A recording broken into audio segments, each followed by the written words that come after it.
Welcome into the Great Park for some OC Riptide baseball. Sam Evans alongside Avi Singh. The Riptide dropped a tough one last night in non-league play against the Malibu Marlins, but they're looking to get back to winning ways here against a really talented Conejo Oaks team. Avi, what can we expect from this Oaks lineup? Well, it's a solid squad. They've won the CCL for 2 straight seasons in a row, so it's going to be tough to dethrone the back-to-back champs tonight. They have a good lineup this year as well. It starts with their leadoff hitter, Brandon Contreras, who's hitting almost 600 on the season. Brady Francisco, who hits behind him, another standout player to watch out for. This is a tough lineup. We saw Orange County take the loss up in Ventura in the first matchup between these two teams, but Sammy Kova's on the mound tonight. He's a good starter, and it should be a good duel here between the two top dogs of the CCL South. Yeah, the Riptide looking to get some revenge, and the matchup between the only two teams that are above 500 and eligible for the CCL postseason in the South Division. We already heard a couple of the names on the top of the Oaks lineup, but the rest of the lineup, after Brandon Contreras and Brady Francisco, Owen Melly is in center field. Dylan Jackson's batting cleanup and playing DH. James Latshaw's in left and batting fifth. Caden Stillwell's over at the hot corner batting sixth. Danny Aguilera at the 7-hole plays shortstop. Nate Lopez is over at second base and batting eighth. And the first baseman, Zach Nagy, rounds out the lineup. Only one lefty, the leadoff man Contreras. The rest of them all righties against the lefty starter, Sammy Kova. The Riptide defense behind Kova, Tatum Marsh in left field, his first start in CCL play. Trajan Rogowski in center, Jarrett Sable in right. Slater Nunez in left, Travis Curry at shortstop, Connor Barth at second base, and Justin Tiller at first. Cooper Klauser doing the catching for Sammy Kova as we're just about ready to get underway here from the Great Park. Riptide are 9-3 so far this summer. The Oaks have lost 2 in a row. They're 5-4. Contreras strolls to the plate. We're about ready to get underway. I'm curious to see how Kova operates here. It's his first start at Great Park all season. The other two he made were on the road, and of course that first one came against these Oaks, in which he gave up a run in the inning that he pitched in. So a little bit of revenge here for Sammy Kova, or at least that's what he'll look to do. It was spectacular the last time Kova pitched for the Riptide. 4 scoreless innings against the talented Santa Barbara Foresters. Kova's first pitch misses down and away, ball 1. The Riptide are still the only team to beat Santa Barbara all season. It was a 2-1 win. Kova's strong outing certainly was key to the Riptide winning that game. It's behind in the count here to Contreras, who's been awesome this year for the Oaks, hitting .583 in his first 5 games. That leads the CCL. He swings at the second offering from Kova, 1-1. Last game for Contreras, he hit 4 for 5, drove in a run, scored 2, and he stole 4 bases 2 nights ago on a loss on the road to the Academy Barons, but not a guy you want to let get on base. The 1-1 from Kova. Swing and a miss, and the bat goes flying for Contreras. Francisco in the on-deck circle had to jump out of the way, and it's now a 1-2 count. Yeah, that flying bat almost smacked Francisco right in his chest, but he was lucky to recognize it flying his way and able to get out. Saw that happen with the Riptide's Reed Montgomery last Friday a couple of times. First time we've seen a visiting player lose the bat. Kova up in the count 1-2. Just 3 strikeouts for him in 5 innings this summer. That one's popped up. The left fielder Marsh coming in. He'll make the catch. And out number 1 here tonight. We're continuing the early portion of this ball game. Brady Francisco now coming to the plate with the bases empty, 1 down for Conejo. Yeah, solid start for Sammy Kova. It's his first outing as a member of the Riptide, not only here at Great Park, but also as a new member of the transfer portal. Coming out of the University of Utah, he started those first 2 games while he was still a Ute, but he just recently has decommitted. First pitch to the catcher, Francisco. Popped up and foul over to the parking lot on the right side. Kova was with the Riptide in the 2024 summer. He was spectacular in 20 1/3 innings, only a 0.44 ERA. That's 1 run allowed in over 20 frames. So a little bit familiar with the Great Park, but it's been a while since he's pitched here. He's up in the count, 0-1 of Francisco. Outside, 1-1. Francisco has 3 triples in his last 2 games, which especially for a catcher is extra rare. His triple was his only base hit against the Barons 2 nights ago. He also struck out 3 times in that ballgame. The 1-1. Chopped foul over towards the Riptide dugout. 1-2 count now.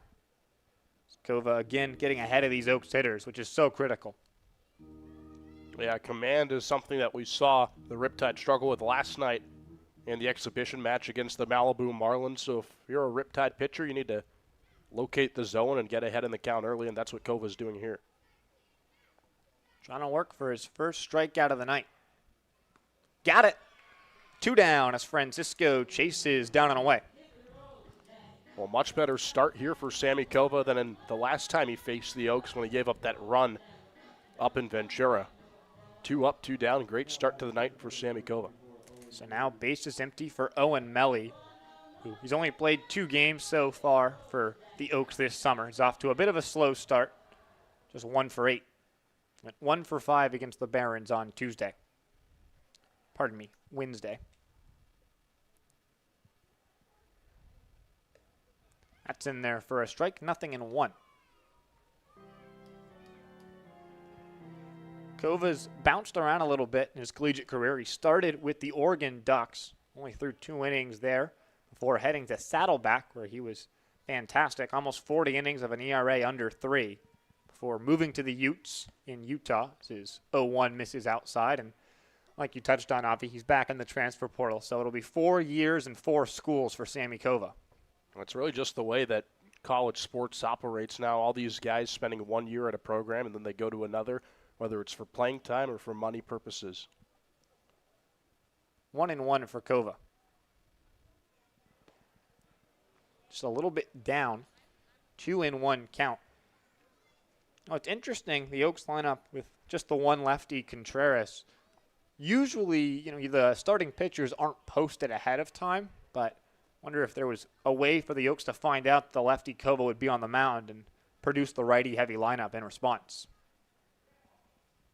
2-1. Hit hard, but foul. 2-2.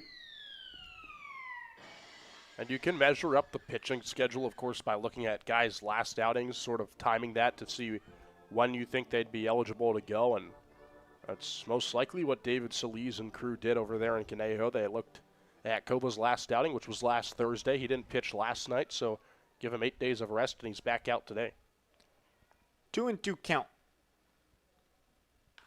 Grounder up the middle. The second baseman, Barth, is ranging, but he has to throw moving away from the first base bag, and he can't get it there in time. So Melly reaches on the 2-out infield single. Now the DH, Dylan Jackson, comes to the plate. Yeah, that was always going to be a tough play out there at second for Barth because, number one, he had to shift all the way to his right to get the baseball and prevent it from going into center field. But then you have to turn around quickly and throw over to first to beat out a speedy guy in the center fielder, Melly, and it's just a tough play. He's unable to do so. So Dylan Jackson from San Jose State, hitting .292 so far this summer, has 3 home runs. He fouls off the first pitch, 0-1. Got 3 of the 4 bombs for Conejo this summer. So definitely a guy you want to be careful with at the plate. Talked about Solis and the preparedness there to have the lineup against the lefty Kova. Contrast that with Arroyo Seco. Aaron Millam showed up less than 5 minutes before the ball game. So that one's fouled back to make it 0-2 when the Saints played here on Tuesday night. Of course, Arroyo Seco was able to win that ball game, but definitely speaks to the quality of this Oaks team. It's a big part of why they've won those last 2 CCL championships. Kova's up in the count 0-2 with Melly on first. Down and away, 1-2. It's pretty similar to the pitch that got Francisco chasing a couple batters earlier. I have to say it was certainly an annoyance on Tuesday for everybody up here in the press box to not have that lineup from the Saints until just about 5 minutes before first pitch. There was even a delay from the scheduled 7 o'clock start time. And Kova picks over to first base. Melly got caught leaning. So Kova puts up the 0 in the first with a K and a pickoff to help the Riptide out. The bats will be coming up when we come back.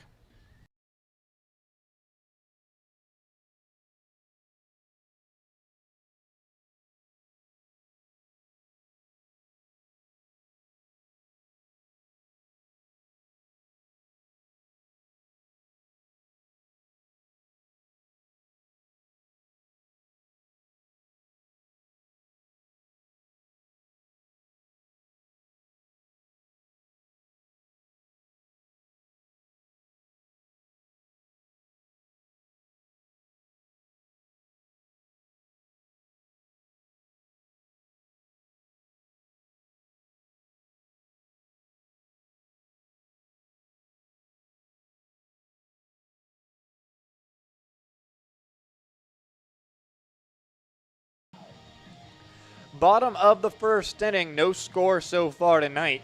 The Riptide lineup, Trajan Rogowski, the center fielder, leads things off. Jarrett Sable's in right and batting second. Cooper Klauser, who's been away from the Riptide for a couple days, bats third and catches.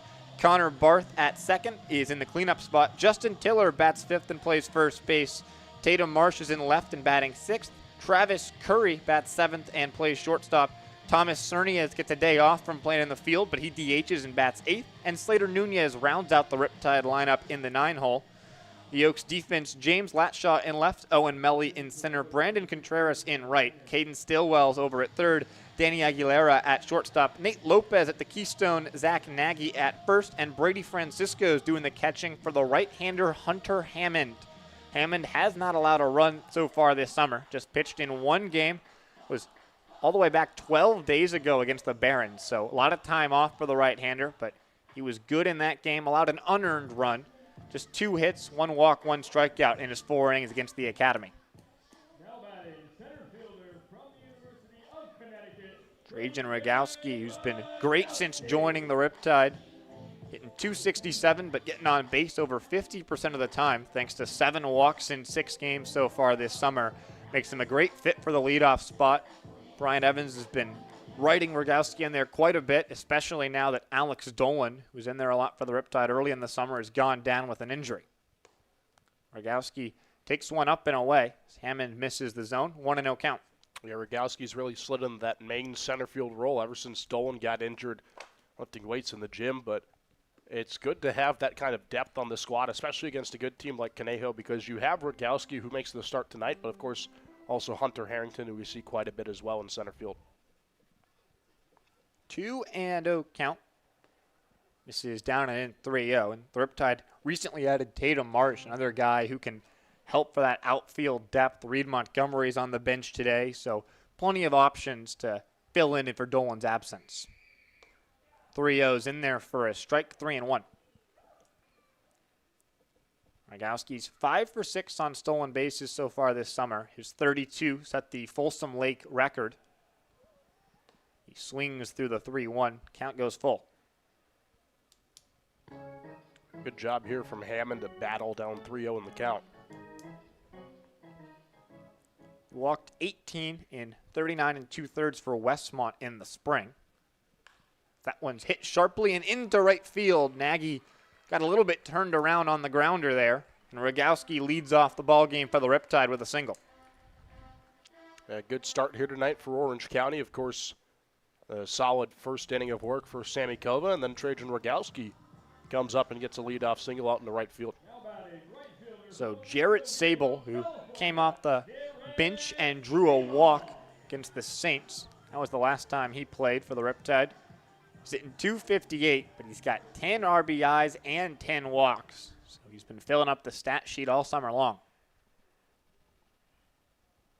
See if Rogowski runs, and he runs on the very first pitch. Pitches a ball, throw down to second, not in time. And Trajan Rogowski shows off his wheels immediately for his 6th stolen base of the summer. Well, you called it. We know the Riptide love to take off. They lead the CCL in stolen bases, and Rogowski continues that here. Of course, the solo stolen base king, Alex Dolan, is out for a while, but the team picking up those stolen bases in his stead. 1-0 count to Sable. That one finds the outside part of the dish, 1-1. A little bit of a shift here for the Oaks defensively. You still have the two infielders on each side of second base, but definitely playing Sable to pull the ball towards the first base side. The shortstop Aguilera is pretty close to right behind the second base bag. And Sable grounds it foul down the first base line. 1-2 count. Well, clearly the Oaks did their scouting job here. We know that Sable, as a natural lefty hitter, tends to pull it out towards the right, but again, the consequences of the shift, how wide open that gap is between the third baseman Stillwell and the shortstop Aguilera, who's playing over at second. If you can poke one through there, that could be good enough to bring Rogowski home. That's up and away, 2-2. And Hammond's pitch Sable away a little bit here, makes it a little bit more enticing to take one the other way. Just like you said, poke one out there. 2-2. Down low. So the second straight full count here. Hunter Hammond having a little bit of trouble finding the strike zone against these Riptide hitters to begin this game.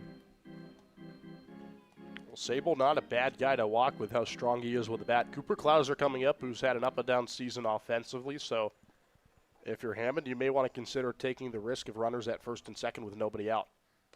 And he does just that. Goes up and away. So the first two men each reach for the Riptide. A nice start. They look to bounce back from the tough loss last night. And Cooper Klauser comes to the plate, hitting 200 so far this summer. Had his first multi-hit game with the Riptide when he went 2 for 5 and drove in 2 runs against the Barons back on Sunday. That's his last action.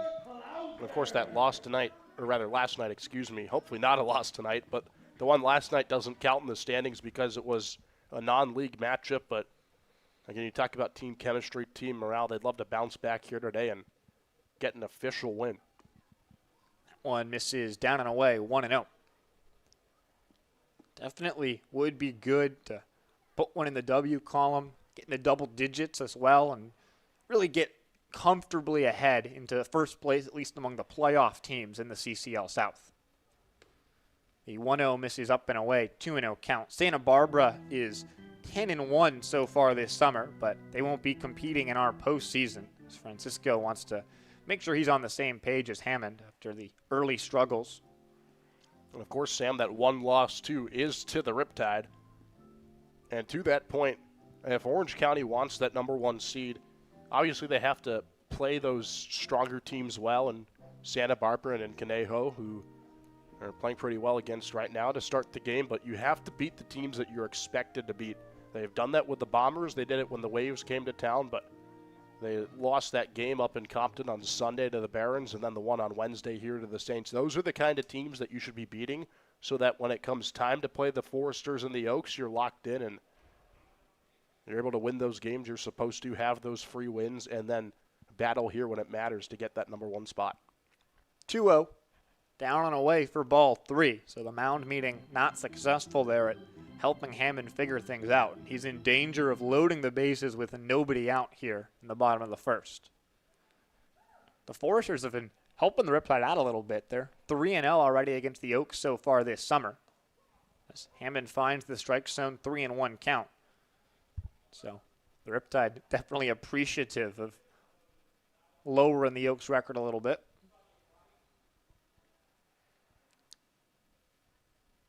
So a 3-1 count to Cooper Klauser. Trying to do some damage here and get the Riptide on the board early.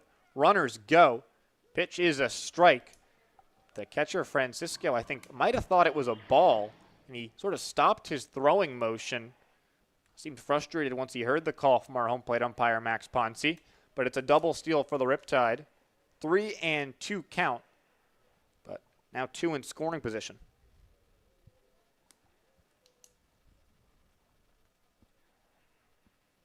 (3-2) just poked out towards left field. It's going to fall in front of Latshaw. Rogowski comes around to score. Sable goes from second to third, and Orange County starts fast. 1-0 Riptide. Well, you have to love the aggressiveness on the base paths early from the Riptide. It certainly set up that RBI single from Klauser, because if there was no double steal, there's no way that Rogowski's going to come in to score. Yeah, Sable sort of had to hold up to make sure that ball didn't hang up in the air long enough for Latshaw to get to it. But an early run for the Riptide, and still nobody out here. Runners at the corners. Great opportunity to put up a big crooked number early in this game against Hammond.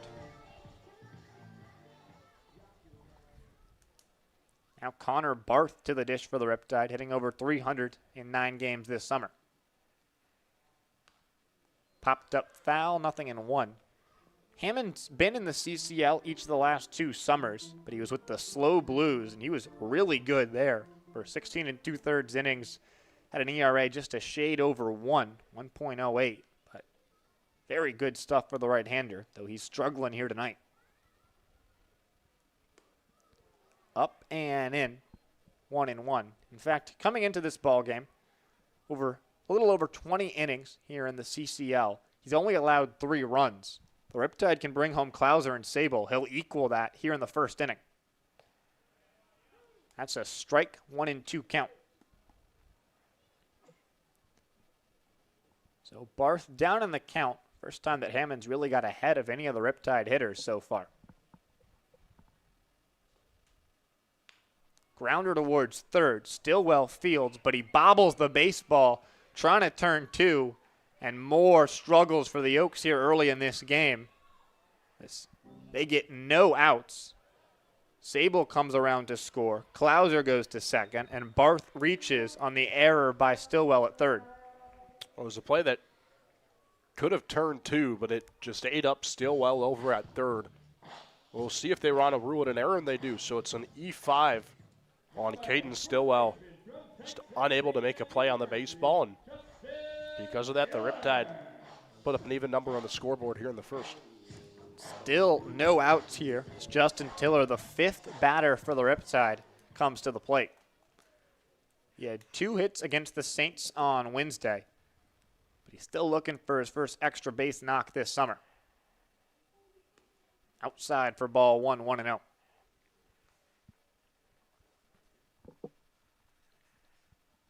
Just feels like Orange County has looked locked in and confident from the start here. And then the sloppy defense from the Oaks not helping their cause. Outside for ball 2. Hammond continues to struggle in this ball game.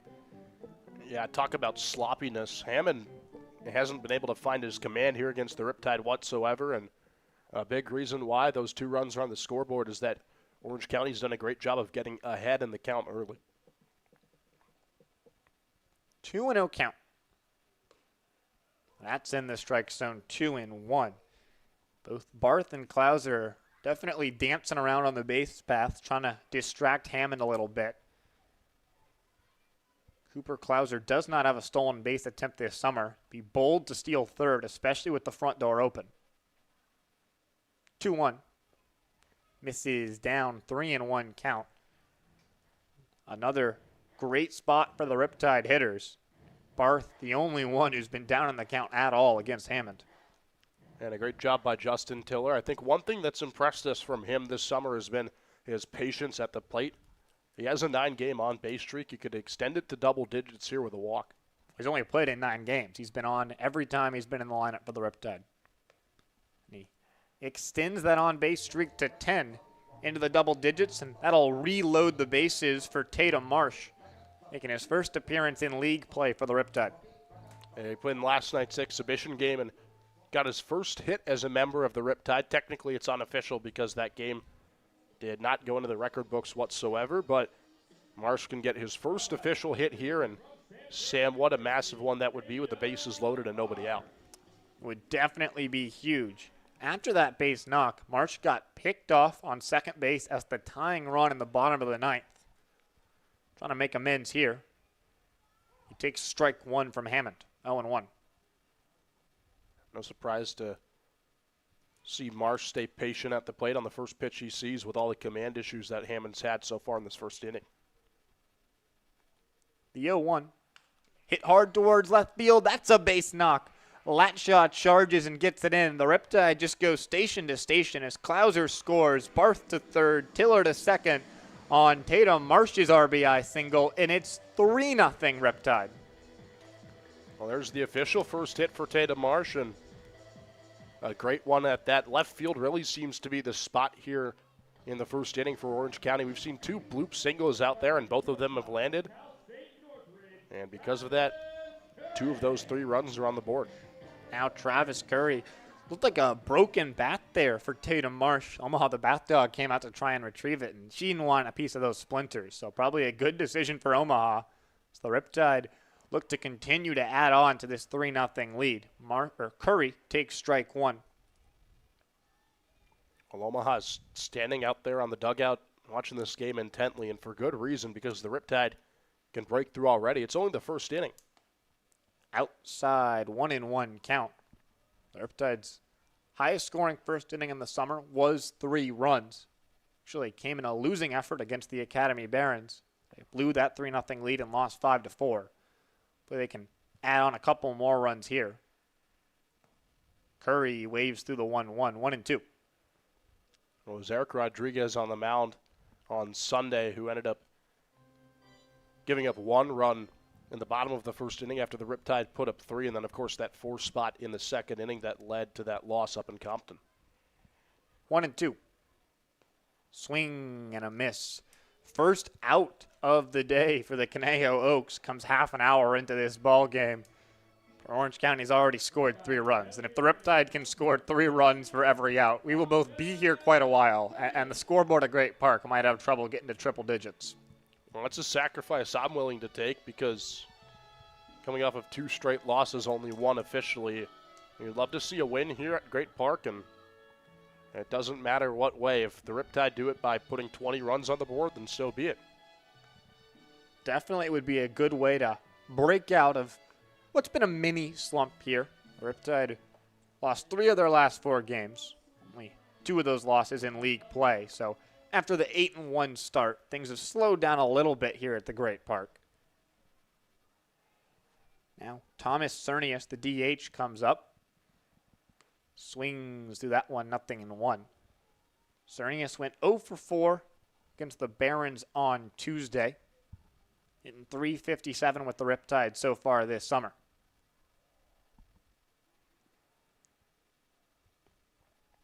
Nothing in 1.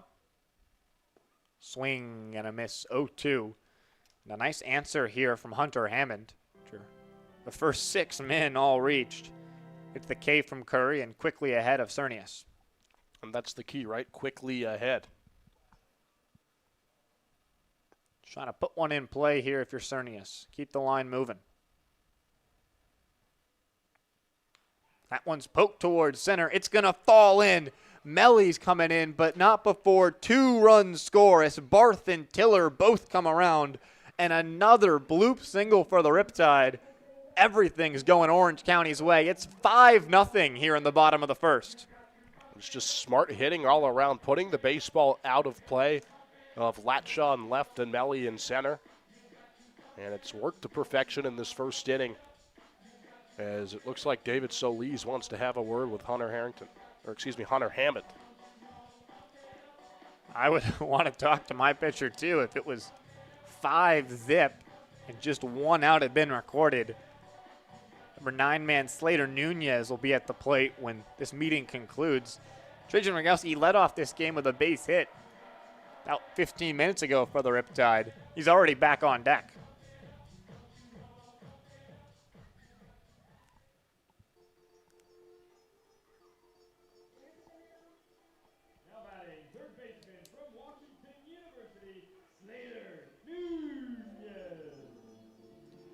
Nunez is committed to the University of Washington. 250 so far in the young summer with the Riptide.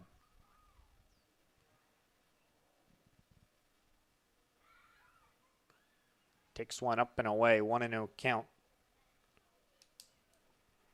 Travis Curry is the only member of the Riptide so far who hasn't reached base. It's just been great team hitting. Great approach so far against Hammond. Looks so comfortable at the plate. 1-0 inside, and after Hammond got ahead of a couple hitters in a row, he falls behind Nunez. Yeah, that pitch count continues to climb here for Hunter Hammond. Almost at 40 pitches. Only 1 out on the board. 2-0. Outside part of the plate for a strike, 2-1. Still no action in the Oaks bullpen, but it's been a heavy workload for Hammond. Obviously, he's not been effective either, so really hurts his ability to get deep into this game and affects the Oaks bullpen for the whole ball game. 2-1, and that gets a piece of Nunez. So the bases are going to be loaded again. Trajan Rogowski coming up to the plate for the second time this inning. How about the Riptide batting around here in the first inning?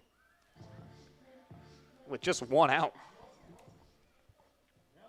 This is a completely different outing for Hammond than in his last when he pitched 4 scoreless innings against the MLB Academy Barons, but sometimes that's just how baseball works. Not every day is going to be your day, and today is certainly not Hunter Hammond's. So Trajan Rogowski, who singled and scored just a few minutes ago. That one bounces in. Nice job by Francisco to keep it in front of him. Could have been a wild pitch to bring home a 6th run, but it's a 1-0 count for Rogowski. Francisco got a lucky roll there, and that it rolled out to his right and then straight in front, not behind him. If you had to turn around and go make a play, you'd see 6 runs on the scoreboard right now. Nunez on first, Cernius on second, Marsh on third. So Rogowski takes one inside and a 2-0 count. Finally, some action as there's some light throwing going on in the Oaks bullpen. It's not often that you're in the first inning and there's already movement up in the pen. That misses inside. A 3-0 count to Trajan Rogowski. He was up in the count 3-0 before Hammond battled back to make it 3-2. And just a little ground ball single through the right side for Rogowski started this whole inning off. And that's ball 4 up and in. It'll force home another run as Marsh walks in to score. Cernius to third, Nunez to second. And this is just incredible. I can't remember a ball game starting like this. Well, it's beautiful to watch in that Orange County dugout. Just the way that they're playing, how they're seeing the ball up at the plate. Yeah, absolutely impressive start. By the way, it's Arnold Wu, the Pepperdine Wave, who's warming out there in the Oaks dugout. So we'll see when they want to make a change, and Sable might give them a good reason why here. Sable takes one outside, 1-0. The 11th player to come to the plate for the Riptide here in the bottom of the first inning. Already up 6-0 and looking to keep batting on.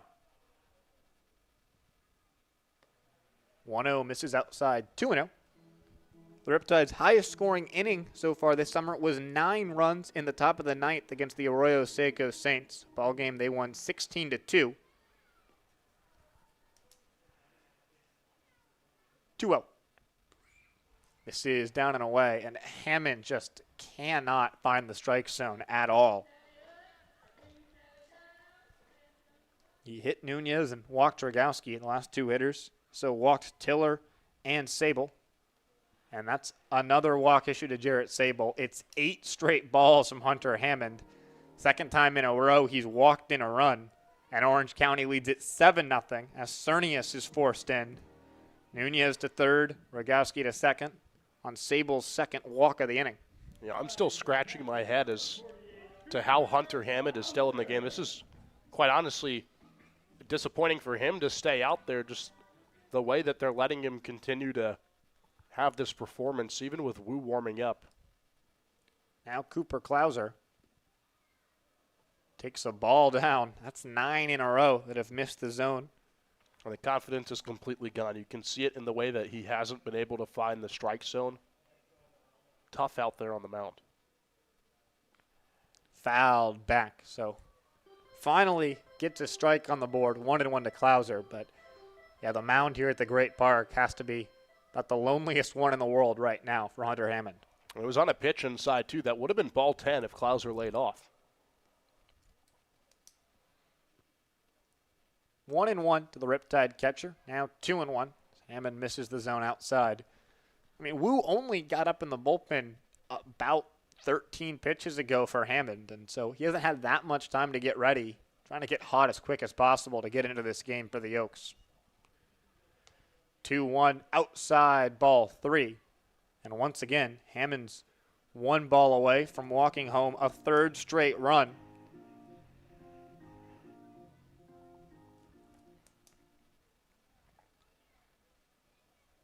(3-1). That one's hit hard into right field for a base knock. Nunez comes home to score. Coming right behind him, Rogowski. Sable goes to third. And Cooper Klauser brings home 2 more runs. It's 9-0 Riptide. And there's still just one out. This is unbelievable. Yeah, number 1, Hammond should be out of this game right now to spare him any trouble he has on the mound, as finally David Solis is back out there. And number 2, we may need to instate the mercy rule here, because this is getting out of hand in just the first inning. If the Riptide are putting up 9 runs now and we still have 8 innings left to go, I'll tell you what, this could go on until at least 11 o'clock at night, maybe longer. Well, let's do some math here as Hammond leaves the game, and then we'll throw it to break. The Riptide have scored 9 runs on their first out of the game. They have 23 more outs to play with. There probably won't be a bottom of the ninth, already up by 9 runs. They're currently on pace to score 207 runs in this game. Stay tuned to see if Orange County does that.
Well, it's 9-0. That's not a typo here in the bottom of the first inning. There's still just one out as Arnold Wu comes in to relieve Hammond. Wu from Pepperdine College at an 8.4 ERA in 20 1/3 innings for the Waves, but has not allowed a run in 4 frames with the Oaks so far this summer. Coming into this game a little bit earlier than he expected. Connor Barth at the dish with Klauser on first, Sable on third. Barth waves through that one, 0-1. I just need to send my sincerest condolences to Hunter Hammond for being left out that long. You got to feel for him. The fact that he was still out there even as he threw 9 straight balls to these Riptide batters, and just probably not the performance that you want. Some days, I guess it doesn't go your way. And unfortunately for Hunter Hammond, he did not have the baseball god smile upon him today. 1-1 to Barth. Popped up, should stay on the infield. The first baseman, Nagy, moving over and makes the catch. So that's the second out of the inning. No advance for the runners. Still 9-0. With the way this inning has gone, that has to be a big sigh of relief that the Oaks were able to get the routine pop-up, because if that had gotten away from Nagy, it just would have continued the cycle that we've had here, but are finally able to get an out. First out, by the way, since Travis Curry came up to bat, who's due 2 batters from now. Now Justin Tiller, who walked and, like many, has scored. Takes one down, 1-0. Yeah, so far in this ball game, the Riptide have sent now 14 batters to the plate. 11 of them have reached base. The 1-0 hit hard towards right field. Contreras charges. It'll get down for a base knock. That's 10 runs for the Riptide as Sable jogs home. Klauser goes first to third, and Tiller puts up double digits on the scoreboard. This just continues to be a ridiculous first inning of this ball game. Well, I wonder if the Riptide were watching Cobra Kai because they're showing no mercy out there. I like that. That's good. That's good stuff.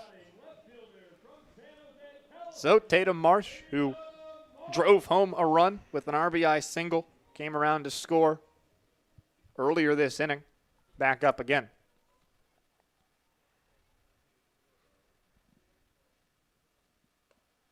This is the zone. 1-0 count to Tatum Marsh. Certainly this is the response that you were hoping for from the Riptide. After two rough games, so that one's popped up on the infield. The pitcher, Wu, called off by Nagy, the first baseman, who makes the catch. It's 10-0 Riptide. Only an inning into this one. Going to the second. Stay here at the Great Park.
Nothing. Orange County leads this one as we go to the second inning. Sammy Kova on the mound to take on Dylan Jackson, James Latshaw, and Caden Stillwell.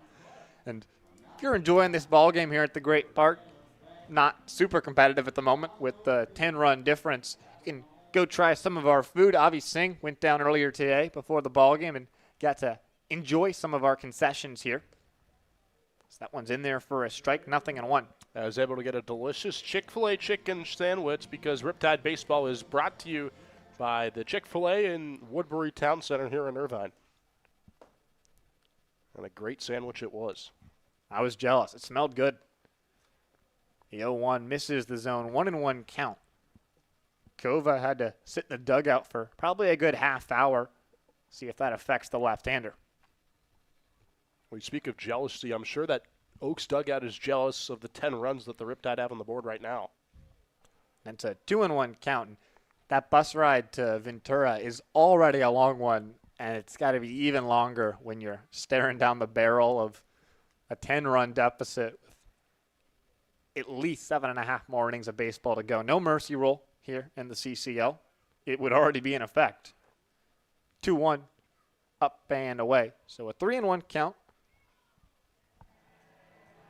Dylan Jackson was at the plate when Owen Melly was picked off what seems like ages ago to end the top of the first inning.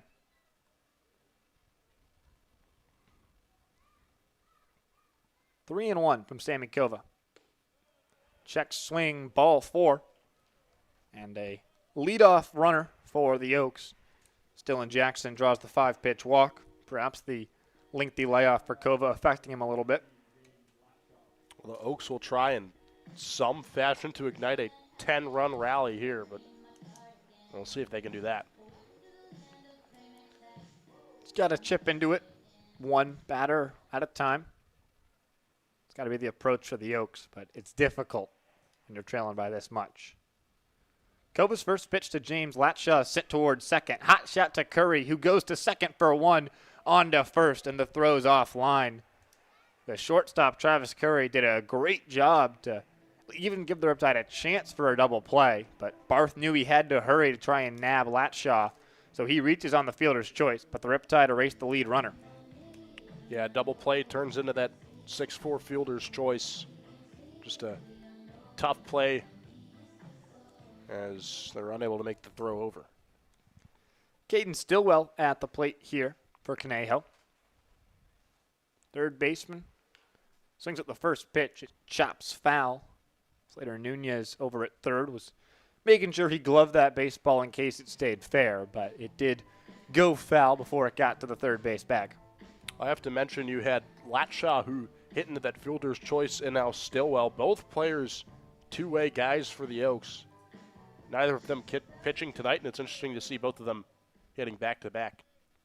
Might need to see them pitch later if you're trying to piece together the next 21 outs here for the Oaks. 0-1 count.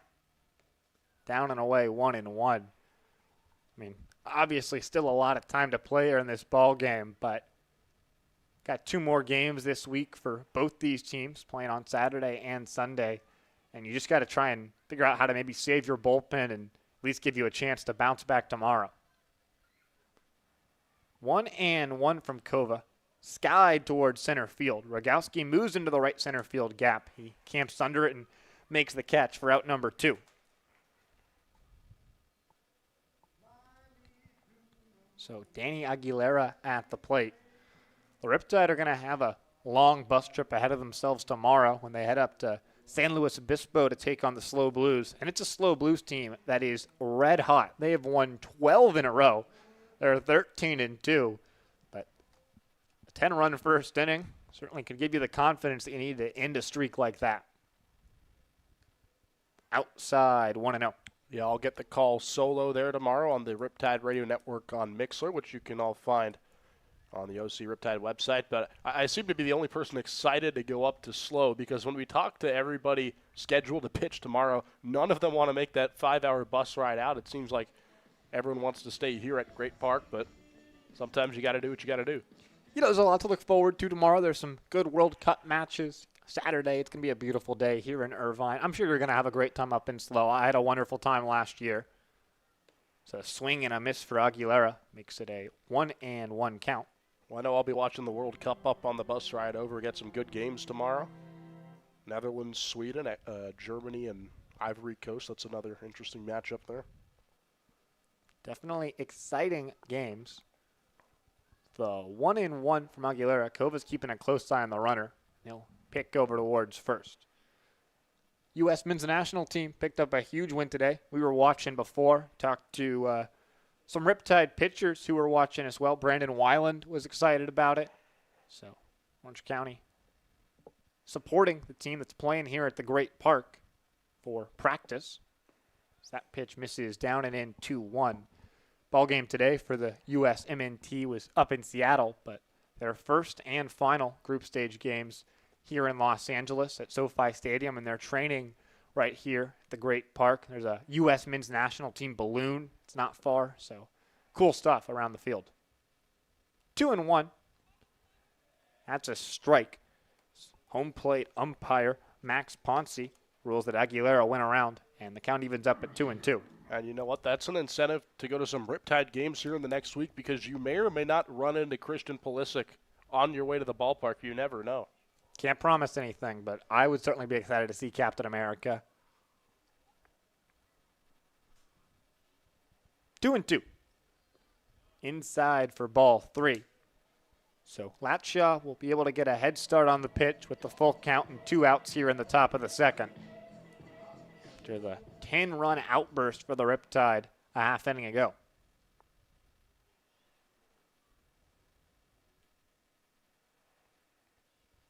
Three and 2 to Danny Aguilera.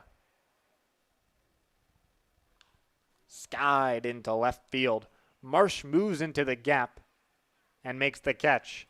It's still 10-0 Riptide as we head towards the bottom of the second.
We were talking about football, but it's a football score on the score line.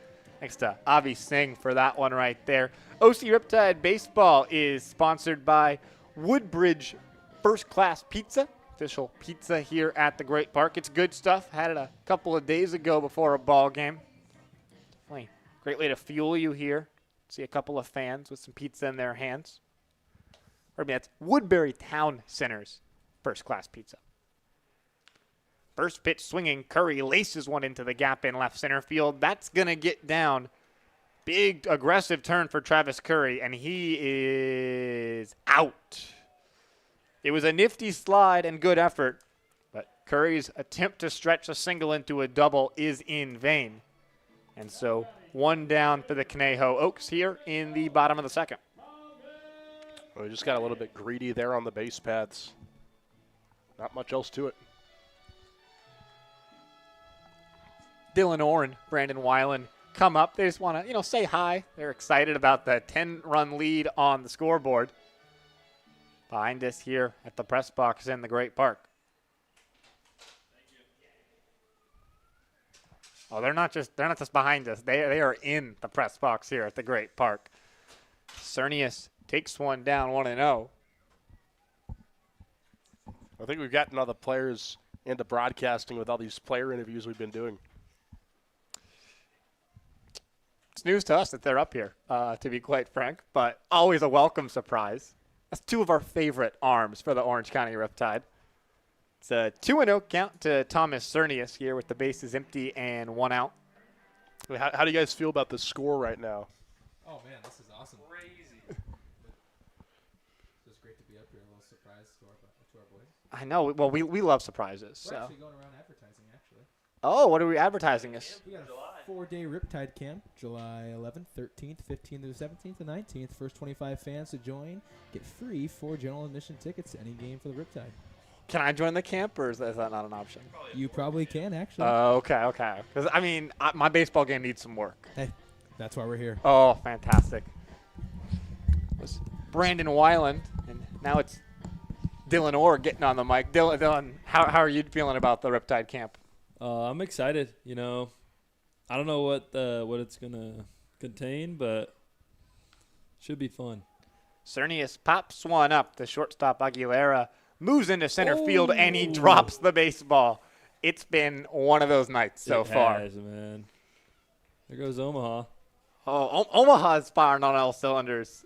It's more impressive than just about anything Conejo's done so far today. Yeah, they're struggling tonight. Umpires had to get on us in that first inning. We were letting that pitcher have it a little bit. We should do something different. You should ask Sam a question this time. Yeah. Okay. Oh, you got it. What do you asking Sam, the what's question? your favorite part about broadcasting the Riptide games? My favorite part about broadcasting the Riptide games is obviously when the players come up to the booth to share time That's with a us. great answer. Surprise appearance like we're doing. Exactly. This is everything I want right here. This is like a podcast now. This is awesome. That one misses down 1-0. What about you? What's my favorite part of the games? Yeah. I do like the interviews, but Copycat. yeah, I'm unoriginal. One of those nights. Thank you, Conejo. That's fouled back. Who'd you guys talk to during batting practice today? Talked to Dayton Thompson a little bit. Colin Good. Ree. First talked to him. We talked to Colin Ree, first day here with the Riptide. Yep. Who else did we talk? Tom McGuire. We had to say hi to Of Tommy. course, Magoo. Magoo. And we talked to somebody else. I got a question for you. Brian Harbour. Oh, yes, Brian Harbour. Yes, That's true, yes. I got a question for you. Okay. What's your intake on Doyle going down with a broken finger? I know. It is a bummer to lose Alex Dolan. It was really exciting because he was leading the CCL in stolen bases. So we got to, every time he'd come up, we could hype that up a little bit.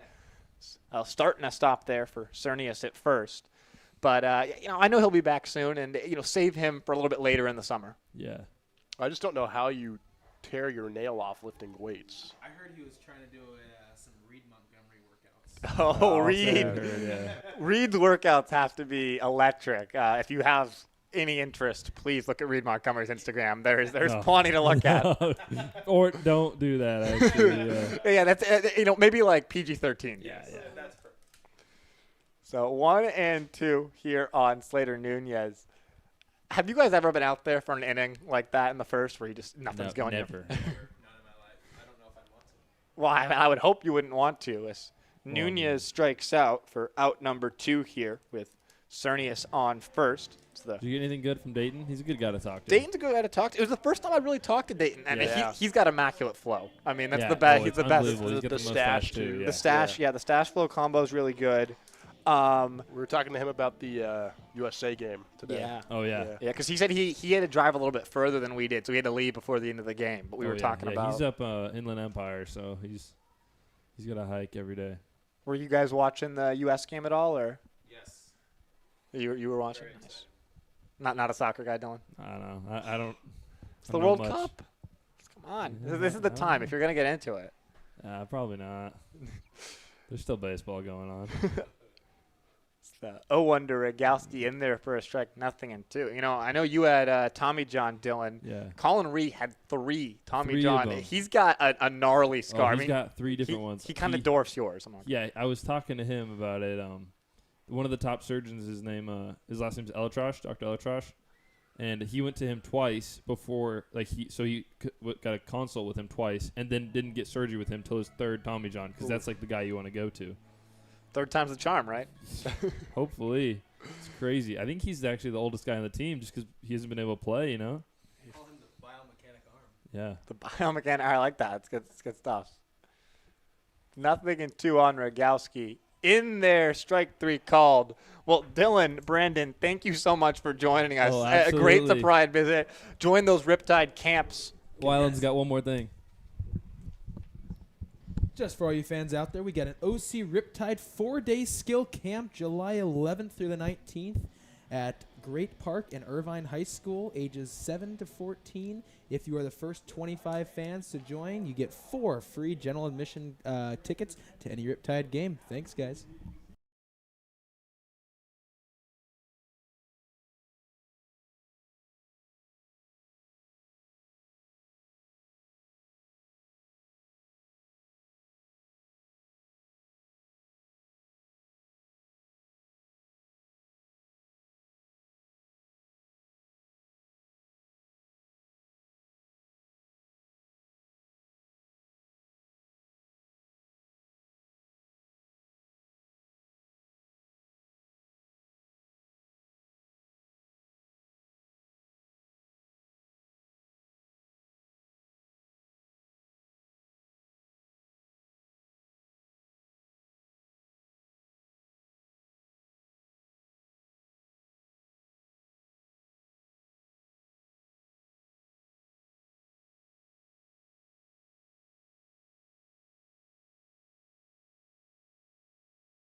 That QR code you see on your screen right now is for Fan Saves, one of the Riptide's official sponsors. Scan that code to learn more information. We are here in the top of the third inning. Riptide still up 10-0. Thanks again to Dylan Orr and Brandon Weiland for giving us an unexpected surprise up here in the booth. Nate Lopez at the plate here. First time that Lopez has taken the bat in his hands. He laces one, but it'll go foul down the left field line. It's got to be tough to come to the plate for the first time, and you're already trailing by 10 runs.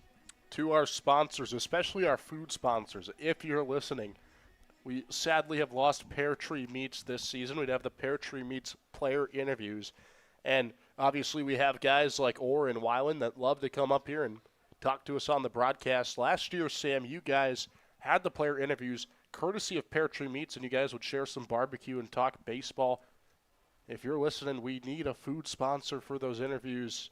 We'd love anything you can get. Chick-fil-A, if you're hearing me. So you want free Chick-fil-A is what you're saying? Yeah, pretty much. 1-1 count. Swing and a miss. 1-2 now to Lopez. I mean, I can't blame you. It used to get competitive between the players for who got to come up on what days to get Pear Tree Meats and whatnot. I do miss our barbecue, but our food here at the Great Park is pretty much just as good this summer. I mean, there's no barbecue options, but we got the pizza, you got the Chick-fil-A, there's hot dogs. It's a swing and a miss second strikeout that Cove has gotten today. There's just so many great food options here at the Great Park. If you're looking to come out the next home game on Sunday, Father's Day, it's a fantastic way to celebrate. We're going to have so many great activities before the game. We're going to have catch with your dad. You can go out in the field and play pitch and catch. There's a dad joke competition. I'll give you some time to think about a dad joke if you would like, Javi. There's a dad bod competition, which you may need to avert your eyes, but you never know. And there's going to be a ton of fun stuff here at the Great Park. So be sure to come out on Sunday for Father's Day. That's the first pitch into Nagy. Misses down and away. Zach Nagy, the first baseman from the University of San Francisco's, hitting .286 so far this summer with the Oaks. Well, there's one thing I would add to that Father's Day celebration if I was in charge. I don't think it's possible with the time limitations, but depending on what time the game ended, I would have to, as the catch is made by Rogowski in center field, Sam, I'd have to have a special screening of Field of Dreams after the game right there on the scoreboard in right field. Think about Father's Day in baseball. I think that's kind of the movie that comes to mind. Of course, the famous scene at the end where Kevin Costner gets to play catch. It's a great line drive there that Rogowski was able to snag down. Had to cover a lot of ground. Is Field of Dreams your favorite baseball movie or just your favorite Father's Day themed one? Oh, man. I'll come back to you on that. Okay, because there's baseball in Hollywood night here at the Great Park later this summer. So it's a strike to make it 0-1. Me personally, I'm partial to Major League. I'll definitely be sporting my "It is very bad to drink Jobu's rum" t-shirt for that ball game. But there's a lot of great baseball movies to choose from. I know what my number one is. Let's hear it.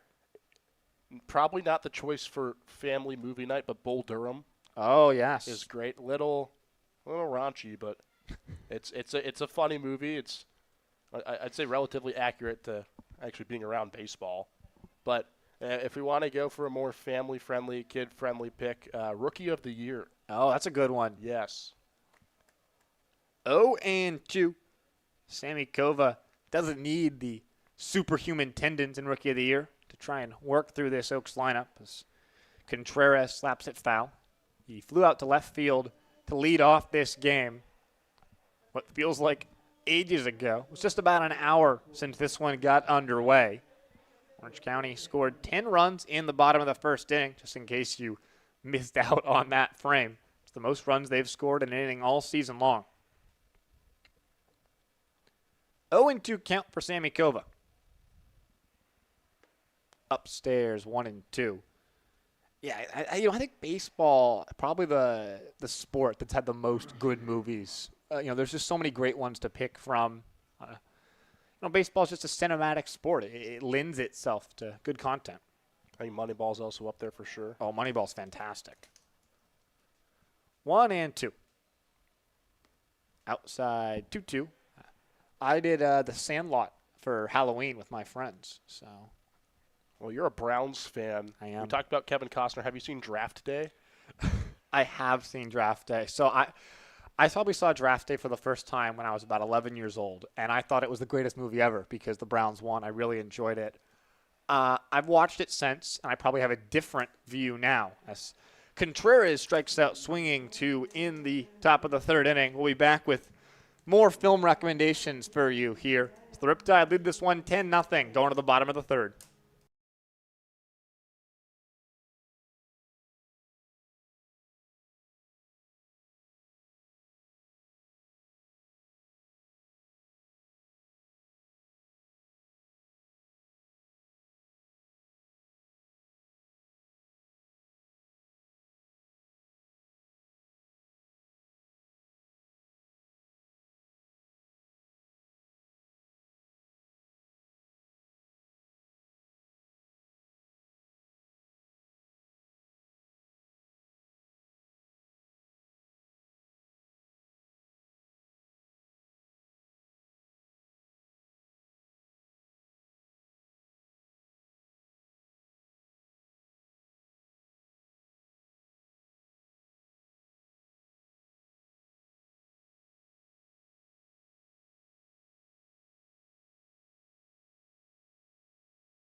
OC Riptide Baseball is brought to you by Marucci, the official outfitter of the OC Riptide.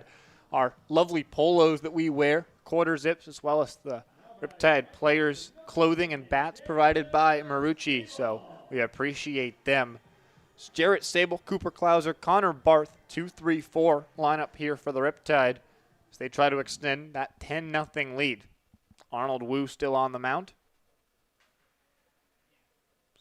Jarrett Sable takes a strike on the outside part of the plate. He's in the transfer portal now, but he was at USC before that. It's College World Series night here. You're in your Syracuse polo. I'm in my USC gear. and some College World Series trivia on the board. Of course, who has won the most national championships in college baseball history? Your USC Trojans with 12.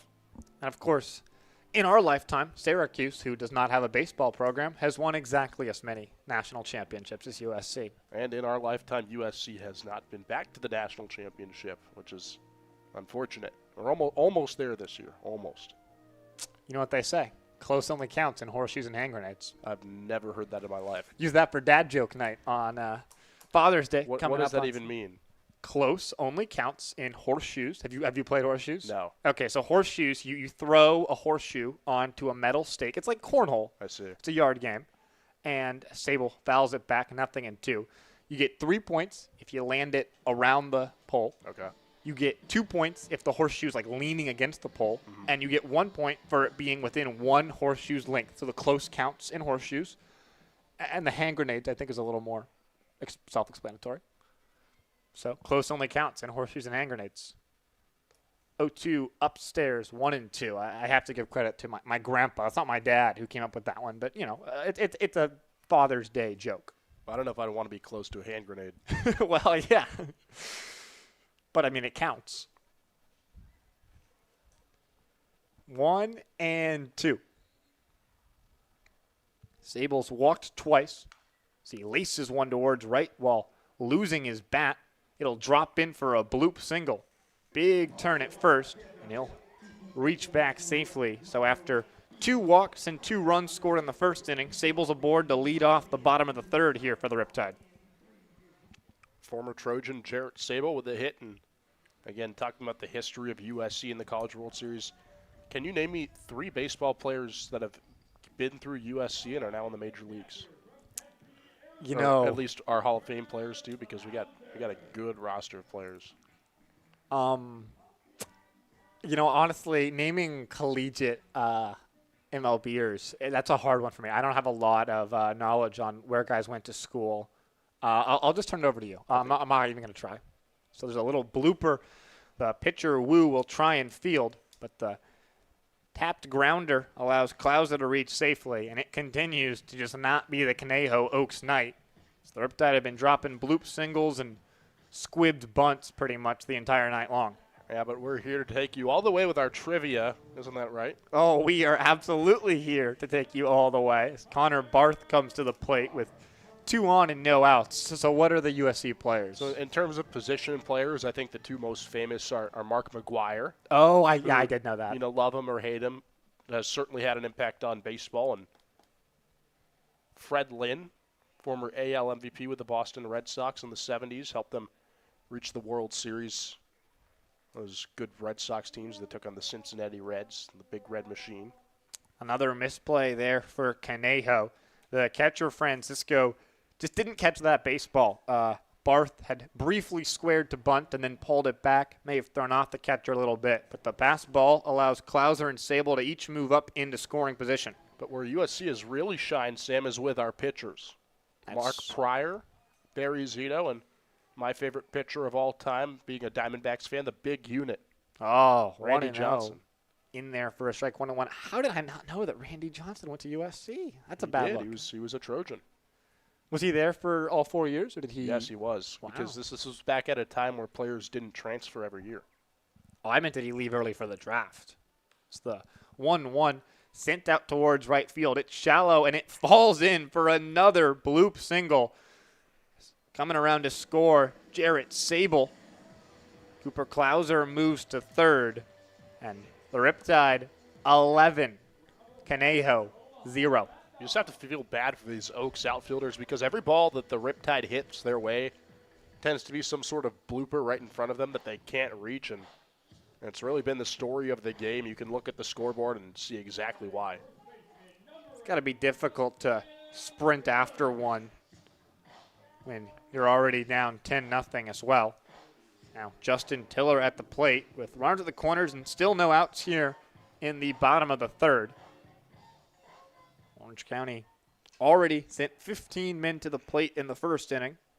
Trying to send a couple more up here in the bottom of the third. Tiller takes one outside, 1-0. So there's no baseball at Syracuse where you go to. but is there a big baseball culture surrounding the Mets AAA team, the Syracuse Mets? I wouldn't necessarily say there's a big baseball culture. I mean, people go to games. I've been to a couple Syracuse Mets games. That one's in there for a strike 1-1. The biggest thing is just there's a lot of baseball fans coming from all over the country on Syracuse. A lot of Yankees fans. There's some Mets fans, so you get a little bit of that. There's some Red Sox fans. There's not that many Padres fans out there, but there's at least me, and I'm holding strong. So that's in the strike zone 1 and 2. So I always like on opening day or the first day of the playoffs, a little bit of everything. You get to see all the jerseys come out for people. So that's fun stuff. Are you the only Padres fan that you know up in Syracuse? It's the only one I know personally. So there's a 1-2 count to Tiller. Misses inside 2-2. But I saw someone wearing a Jackson Merrill Padres jersey in the Syracuse Student Center on the last day of classes. They walked away before I could say anything. But I was excited to know that I'm not alone, that there are other members of the Friar Faithful on the East Coast. It's the 2-2 to Tiller, misses down. So a full count. That's Arnold Wu, who came in relief of Hammond in the bottom of the first inning. Worked a solid second frame, but he's struggling a little bit here in the third. Barth on first, Klauser on third. Payoff pitch here to Justin Tiller. Runner goes, but it's inside ball 4. And so the bases are loaded again for the Riptide. Still no outs here in the bottom of the third inning. 2 walks in the game for Tiller. Again, I'm really impressed this season with his ability to see the ball at the plate. It's been so huge for the Texas A&M commit Justin Tiller, and it's why he has this 10-game on-base streak. But Arnold Wu struggling out here on the mound. He pitches at Pepperdine, but he's originally from Taipei, Taiwan, and I don't know if you know, but Taiwan actually has a big baseball culture. When you think about the World Baseball Classic, it feels like Taiwan's in there every year, and they always perform well. Chinese Taipei, they call them in the WBC. Yeah, definitely good to see. I'm a big fan of the WBC. I love having the international baseball. It's definitely more exciting than spring training. Get to see guys show on for their country. I think that's fun in any sport whenever you have people playing for their country, a little more patriotic. It's the 1-0 to Marsh in there for a strike. Count evens up at 1-1. I was fortunate enough to go not to this WBC, but the one before, because the pool play was at Chase Field in Phoenix, and I was still over there in Arizona at the time. USA played England, and there was a massive crowd, plenty of American pride in the stands, and all these great stars that you get to watch, Aaron Judge, Mike Trout. Last summer, the Riptide's Jake Lambden was a member of the UK national team. He couldn't play in the WBC due to the timing. It interfered with his school year over at Duke, but got to compete for them in some international tournaments that take place over the summer. So 1-2 count to Marsh, and he swings and misses. First out of the inning for Wu and the Oaks. Well, I watched that UK team play twice when I went to the WBC. They got smacked by the United States, and then they played Canada the next afternoon and got shelled by Freddie Freeman and company. So Jake Lambden, I have to apologize on our part. Well, Lambden wasn't there, so at least he gets the free pass on that part. That's true, but he's probably supporting his team either way. Yeah, Lambden's mother was British, but he born and raised here in the U.S. Just the rules for eligibility for the World Baseball Classic and for international baseball are a little bit more lax than the ones that you see for, say the World Cup. 0-1 on Travis Curry, who struck out back in the first inning. An inning ago, he singled and was thrown out trying to stretch it into a double. He's behind 0-2 here. So he's trying to get to stay on the base paths for the first time today. When you talk about eligibility, Travis Curry, 2 years in JUCO and eligible to play there. He's committed to play at Cal State Northridge next year, but before that, he's looking to make an impact right here with the Riptide. The 0-2 hit hard and going foul down the left field line. Could have been extra bases had it stayed fair, but instead Curry will have to do some more work down in the count 0-2. He almost made an impact there, but unfortunately for Curry, that ball went foul. But if that was a hit, it would have been the same story as all of the other ones. Those bloopers into the outfield where the defenders just can't get to the ball in time. Probably would have been close to, if not the hardest hit ball all day for the Riptide. It's just been about hitting it where they ain't so far. 0-2. Just sticks his bat out. Keeps it alive. Ends up bouncing in front of the Oaks dugout. So still a 0-2 count here on Curry. With Tiller on first, Barth on second, Klauser on third. It's 11-0 in this game. 1 run already coming in here in the bottom of the third inning. 0-2. Outside, 1-2 count. I think the impressive thing for the Riptide is that they obviously have the 11 runs on the board and 11 hits. None of those have come from an extra base hit. All singles and walks. It has definitely been a complete team effort. 1-2. Curry swings and misses. Chases down in the zone. And the second straight strikeout from Wu, who's settled down a little bit after loading the bases with nobody out. Well, Wu's doing what Hunter Hammond was unable to do, which is bounce back with the bases loaded. Bases loaded, no outs, and he's able to strike out a pair of batters, and perhaps he'll get out of this inning with just the 1 run. Thomas Cernius would like to make sure that there's more on the board. Cernius is 2 for 2 today. He singled home a pair in the first, and also had a base hit an inning ago in the second. First pitch to the lefty DH, down in the dirt, 1-0. You know, Cernius is one of the more interesting batting stances of anyone on the Riptide. He sort of crouches down and holds his bat pretty much still, but over, his head a little bit. It's just a unique stance. Stands pretty upright. He ends up freezing after a couple of waves. And he uncorks one towards left center field, but Melly moves into the gap to make the catch. The Riptide leave them loaded, but they won't mind too much. Still 11-0, so we go to the 4th inning here in Irvine.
Welcome back to the Great Park here in Irvine. Orange County leads this ball game 11-0. Riptide Baseball is brought to you by Richardson, the official headgear provider of the CCL.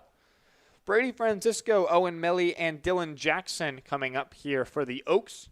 2-3-4 in the lineup against Sammy Kova, who, for obvious reasons, given the Riptide's 11-0 lead, his performance has gone a little bit understated so far today, but he's been really, really good. He's only allowed 1 single. Owen Melly had an infield knock to Connor Barth in the first inning.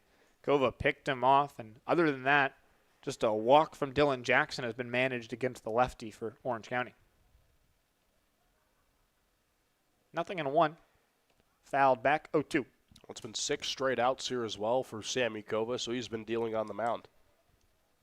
It's so tough to stay focused on putting up good numbers, and putting up good innings for the Riptide, especially when your bats have just been so hot. But Kova's done a great job of staying locked in and making good pitches here against this Oaks lineup.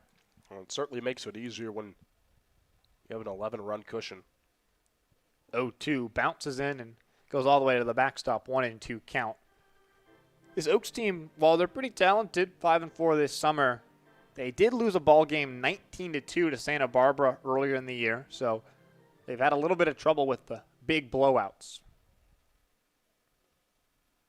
I guess the good thing for the Riptide is they have not lost in a blowout at all this season. It's the 1-2, just a little bit high, so count evens at 2-2.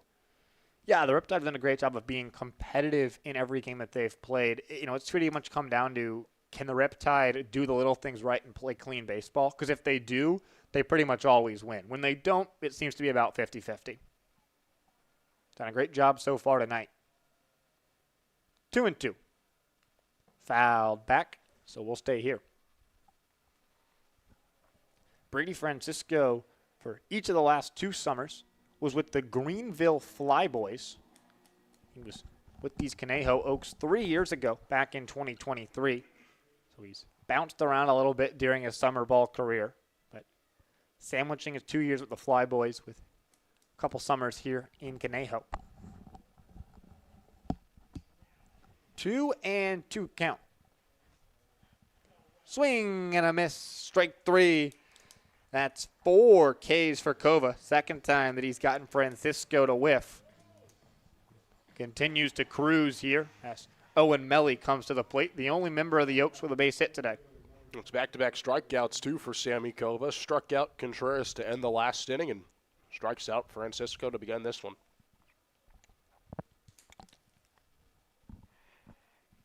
Owen Melly was with the Alaska Gold Panners in the past for summer. Been talking to some of the Riptide arms. AJ Frausto used to spend a summer up in Alaska. So this is fouled straight back, 0-1. Talked about how it's pretty unique up there. You know, the sun doesn't really go down until ever at parts of the summer. So you have daylight for 24 hours a day. There's a lot of cool stuff to do up there. You ever been up to Alaska? I have not, but I do really want to go. It's one state that's definitely on my bucket list. I highly recommend. The 0-1, swing and a miss, 0-2. There's so much fun stuff up there. A lot of cool, different terrain, different nature up in Alaska. It's an 0-2 count here as Kova tries to deal with the center fielder, Melly. Bounces in the dirt, 1-2.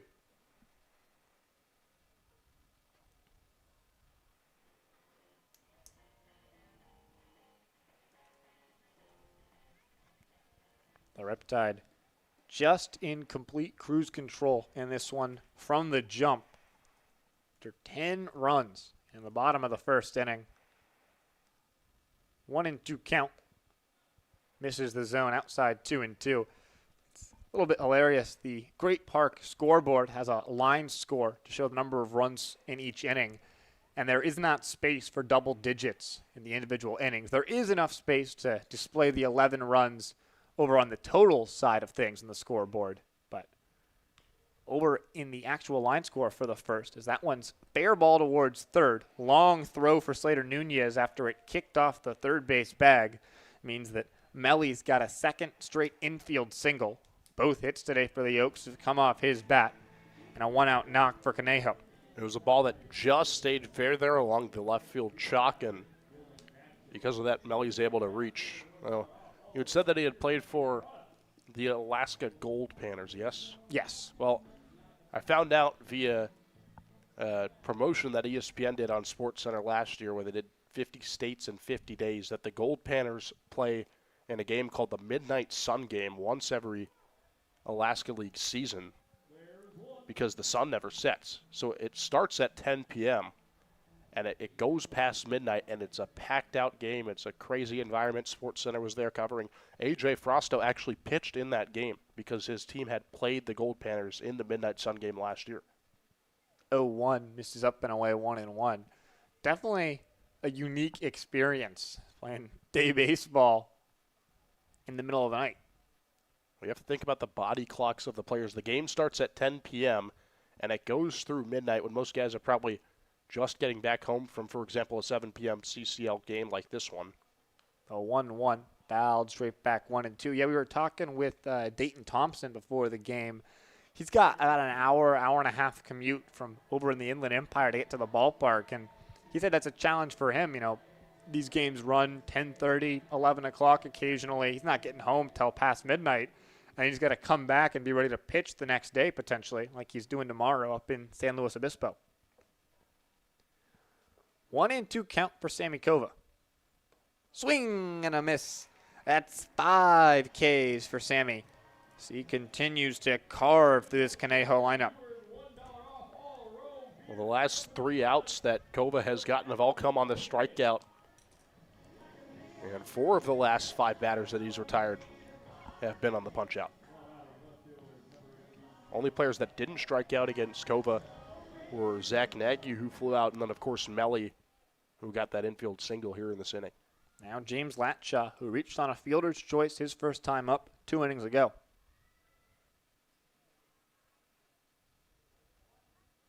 First pitch from Kova misses down, 1-0 count. Melly on first, being held on by Justin Tiller. Sammy Kova, the lefty, has done a great job of keeping runners honest. He actually picked off Melly to end the first inning, or the top of the first inning. I'm sure Melly's aware of that as he takes his lead at first. That one just a little bit down, so a 2-0 count now for Latshaw, the left fielder. And I'm seeing Sean York warming up there in the Riptide bullpen. Looks like he'll come in for Kova whenever his day is done, but of course there's 2 outs there. You'd expect him to finish this 4th inning, and boy, would it be 4 strong for him. Swing and a miss, 2-1. We talked about 4 scoreless innings for Kova last time out against the Foresters, trying to match that right here against the Oaks. And obviously he's in the transfer portal now. If you're a scout out here watching Kova, you have to be impressed with the way that he's worked. As he misses the pickoff there, but don't forget he picked off Melly to add in the first inning on an impressive throw over. So I feel like we've seen just about everything from Kova today. Pickoffs from the lefty, his ability to generate pop-ups and flyouts, and of course the strikeout as well. It was a nice snag by Justin Tiller at first base to keep that ball from getting away. Kova buries one on the inside corner, 2-2. Looking for a 3rd strikeout of the inning. Be a great way to end his day. He only had 3 Ks in 5 innings coming into today. He has already punched out 5, and you can make it 6. Kova absolutely cruises through the Conejo Oaks. Riptide up 11-0.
The California Collegiate League's biggest event of the summer is coming to Reno, Nevada on Saturday, July 4th. The 2026 CCL All-Star Game will bring together the league's top players and future professional prospects at Greater Nevada Field, home of the Reno Aces. Following the game, fans will enjoy a spectacular fireworks show as part of the America 250 celebration. To purchase tickets and learn more, visit calsummerball.com. Orange County is absolutely having a time here at the Great Park. They're up 11-0 as we go to the bottom of the fourth inning. Slater Nunez, Trajan Rogowski, Jarrett Sable coming up for the Riptide. 9-1-2 in the lineup against the right-hander Landon Martin, who's inserted into the game in place of Arnold Wu. Yeah, Wu had to come in as the cleanup crew for Hunter Hammond and his 10 runs given up. 2 2/3 innings of work for Wu, 5 hits, just 1 run, and much needed. The fact that it was only 1 run, 1 walk and 4 strikeouts for him, but certainly be happy to make sure that this game didn't get even more out of hand, especially when he had to work with the bases loaded and nobody out in the third. Did a good job of at least keeping the game for the most part about where it was at, but going to need the Oaks lineup to wake up in a big way if Conejo wants to have any chance of troubling the Riptide in this game. Landon Martin from Cal State Fullerton, where he had a 9.28 ERA in 10 2/3 innings, delivers his first pitch to Slater Nunez, and it goes all the way to the backstop, 1-0. Well, you mentioned he's from Cal State Fullerton. He's going up against his pitching coach here in Brian Evans, who, of course, is the manager of the Riptide.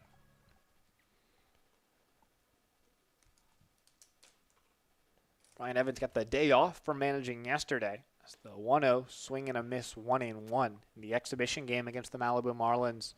Pitching coach Andrew Ramos, bullpen coach Andrew Ramos, took over the managerial side of things. Got to see Coach Evans get out there at third base and third base coach. New Riptide coach Eric Coleman also out there as well. So getting to see the guys shuffle around a little bit was cool, fun stuff. Eric Coleman, of course, the new bench coach for the Riptide, so you don't see him out there on the field, but he's certainly playing a part over there in the Riptide dugout. A 1-2 count now to Slater Nunez, who was hit by a pitch and struck out in his 2 at-bats today. 1-2, check swing, strike 3 called from Ponce, so it won't matter whether it was in the zone or not. First K for Martin since entering this game, 6th overall from Oaks pitchers.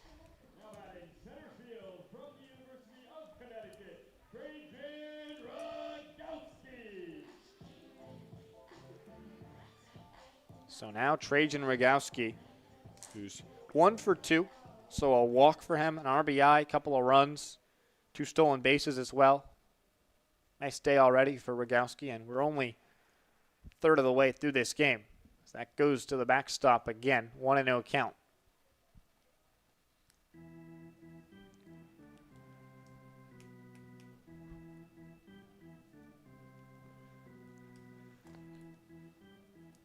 He's taking on Landon Martin, who, of course, we mentioned is at Cal State Fullerton, but he probably has one of the most interesting game day traditions I think I've ever heard of in my life.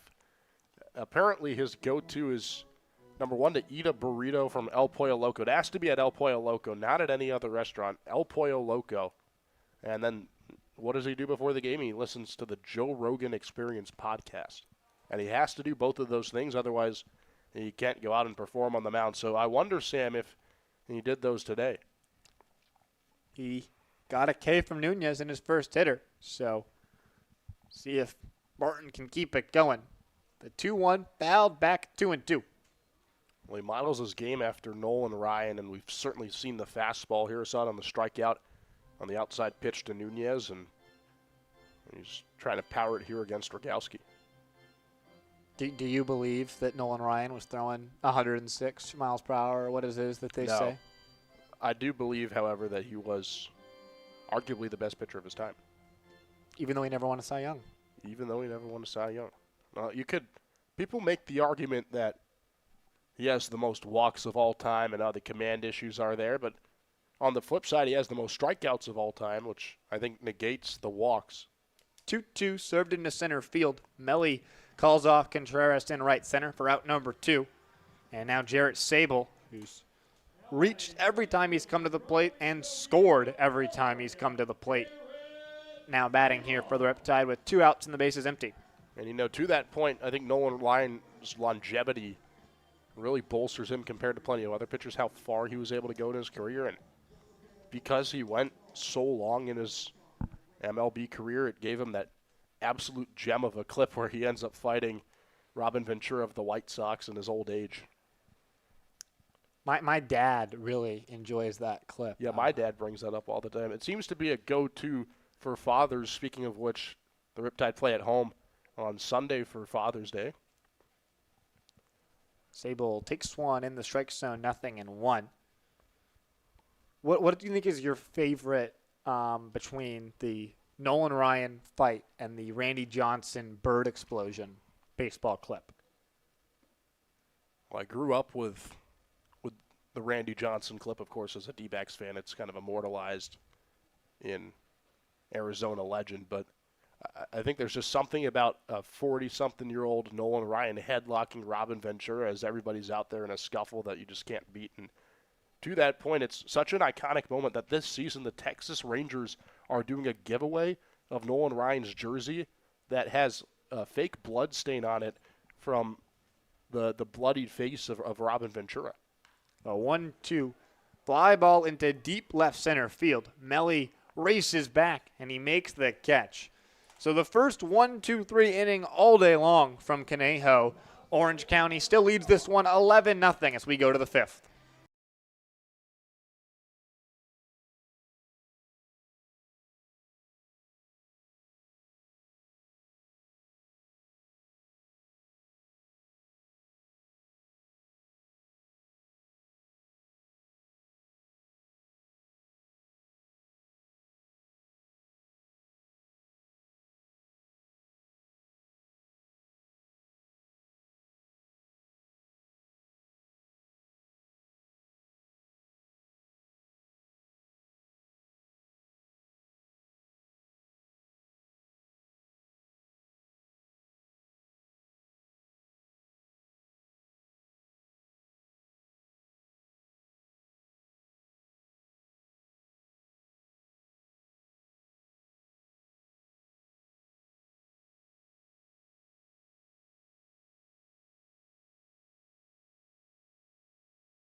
Riptide 11, Oaks nothing. We're through 4 innings, about to start the top of the 5th. New pitcher into the ball game, Sean York for the Riptide against Caden Stillwell, Danny Aguilera, and Nate Lopez for Conejo.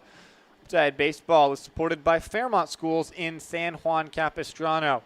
Actually, not schooling, but with Little League. I love having the kids out here at the ballpark. It's so much fun. Just adds a little bit of extra something to the great park here. It's part of what makes Riptide Baseball so special. Sean York's first pitch in there for a strike 0-1. Has not allowed a run in 2 innings so far this summer. Haven't seen Sean since Sunday when he worked a scoreless inning on the road in Compton against the Barons. From the Citrus College Owls, 0-1 misses down and away, 1-1 count. I feel like we've mentioned Randy Johnson a few times this broadcast, and you think about his height. How about Sean York, 6'6" out there on the mound? Tall drink of water. I mean, you're not a short guy yourself, Avi. You're pretty tall too. I'm 6'2", so I think York's got me beat there. The 1-1 scorched into left center field. Marsh races over though and makes the catch. Nice job from Tatum Marsh. Still getting used to this outfield here at the Great Park, but he showed off the range there to make sure Stillwell's ball couldn't drop in the gap, and that's a quick out here in the top of the 5th. Yeah, Sean York picking up right where he left off in his last outing, that scoreless inning of work on Sunday up in Compton. Now Danny Aguilera at the dish. Flew out to left field, and Tatum Marsh last time up. He takes ball 1 inside as York tries to land the off-speed for a strike. York was with the Slow Blues last summer. 9 1/3 innings for them, so he's familiar with Sinsheimer Field, where the Riptide are headed tomorrow. So a swing and a miss makes it a 1-1 count, but pitching today, he won't have to make the bus ride. Yeah, unfortunately for him, he won't get to pitch against his former team. He'll either have to wait until the Blues come here in the last week of June or that very last game of the season up in Slow. Second straight year that the Riptide have ended the season with a road trip to Slow. So that's chopped foul towards the Riptide bullpen. 1-2 count. These two teams had a lot of history. Last year, Orange County actually went 5-1 against the Conejo Oaks, including late in the year, the Riptide were trying to chase down the Oaks for the #1 overall seed. They win 3 in a row against Conejo, but then ultimately they fall on the road up at Slow in their last game of the season, drop from the 1 seed into being the 2 seed, and then knocked out in the first round of the playoffs right here against the Arroyo Seco Saints. So Orange County wants to make sure that the road to the CCL championship runs through the Great Park for the South Division. Doing a great job of taking care of business here tonight. 1-2. Chop towards third. Nunez charges. Good scoop. Throw to first. Nice play. Slater Nunez showing off the range right there. Well, we've seen Nunez play at third base and shortstop throughout the season, but he was in the hot quarter tonight. He makes it count, showing off his arm on the throwout. He lost his hat, but did not lose hold of the baseball. Fired a seed to first base. Nice job by Justin Tiller on the back end as well. And with Nate Lopez coming up, Sam, to your point that you had about how well they played this Conejo squad last season, you wonder what could have been if the Riptide had beaten the Saints and had gotten their chance against an Oaks team that they had figured out so well. But they just were unable to make that CCL South championship game thanks to the heartbreaker here against the Saints. The Oaks were winless, 0-3 here at the Great Park. Kind of similar to last year. The Riptide lost their first game against the Oaks on the road, as that one's grounded to third. And after making a spectacular play, Nunez boots the routine grounder, and it'll get into left field. So a 2-out error allows Nate Lopez to reach. Well, they're 0-3 at Great Park last season. They're 0-2 on the road so far this season, and if the score stands, they would drop down to 0-3. Jinx, you owe me a soda. Do I? Oh, yeah, absolutely. All right, we'll stop it. We'll stop at the gas station on the way back. Zach Nagy at the plate here. Pardon me, that's going to be Tyson Reese, the lefty catcher, pinch hitting here. So some early changes for Conejo. Looking for a spark. Davis Solis turns to his bench. Reese takes strike 1.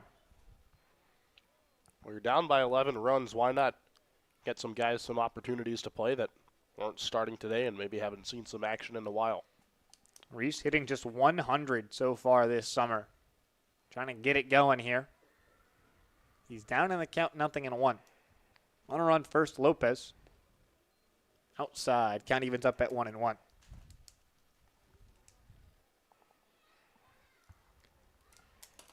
See how Conejo shuffles things defensively with Nagy at first base being stricken from this ball game.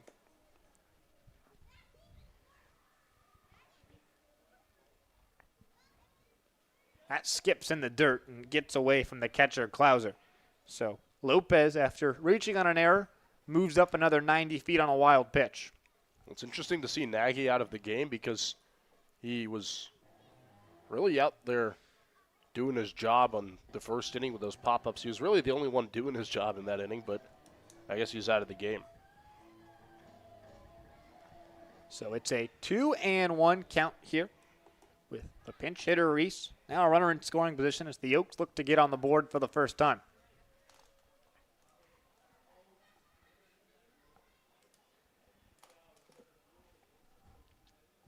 Swing and a foul tip, 2-2.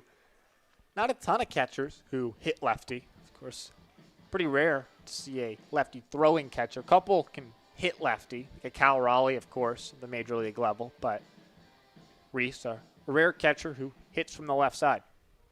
Can also play first base and outfield, so can slot in just 1-for-1 for Nagy over there at first base.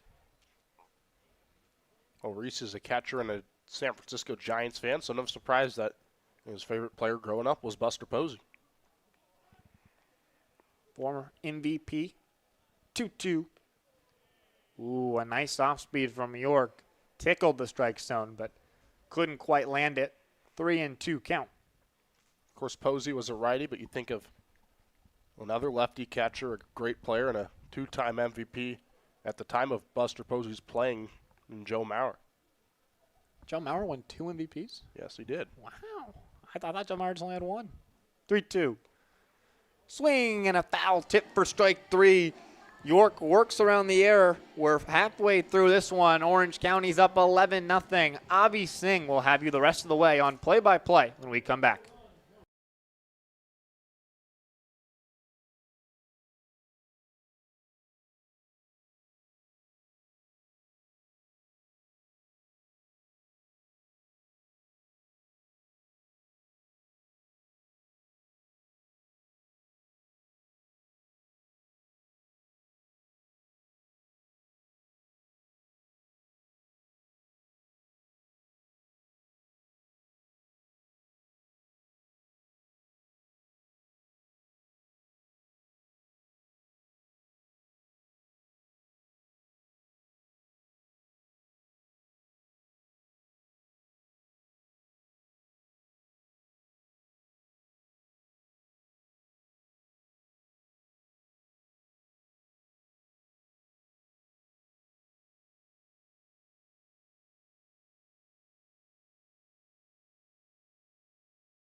Bottom of the 5th inning, Riptide up 11-0 on the Conejo Oaks. Avi Singh alongside Sam Evans as we bring you some more Riptide baseball, brought to you by Rome Beer Company, the official brewing company for the OC Riptide.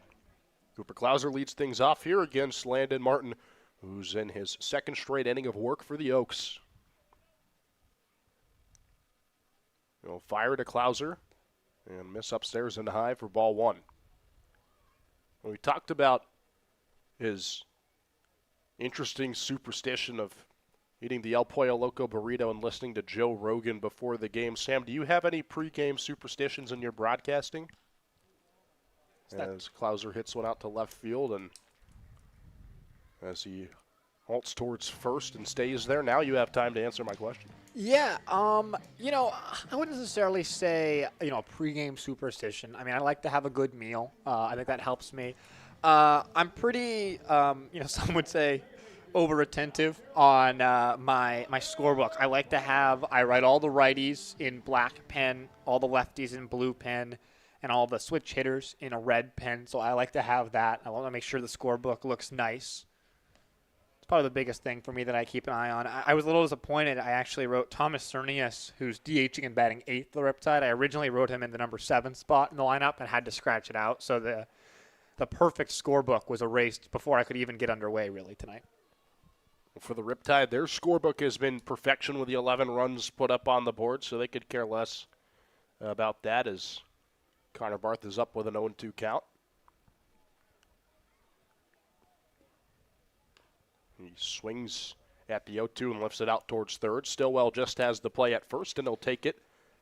So with his one out here in the bottom of the fifth as Cooper Klauser gets up to second.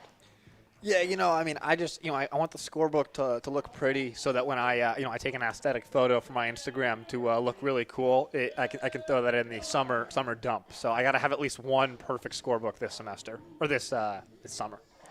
As Justin Tiller comes up to the plate, I feel like with my scorebook, it's more of an organizational thing. So I use the color-coded pen, hits in blue, outs in red, walks and hit by pitch in green.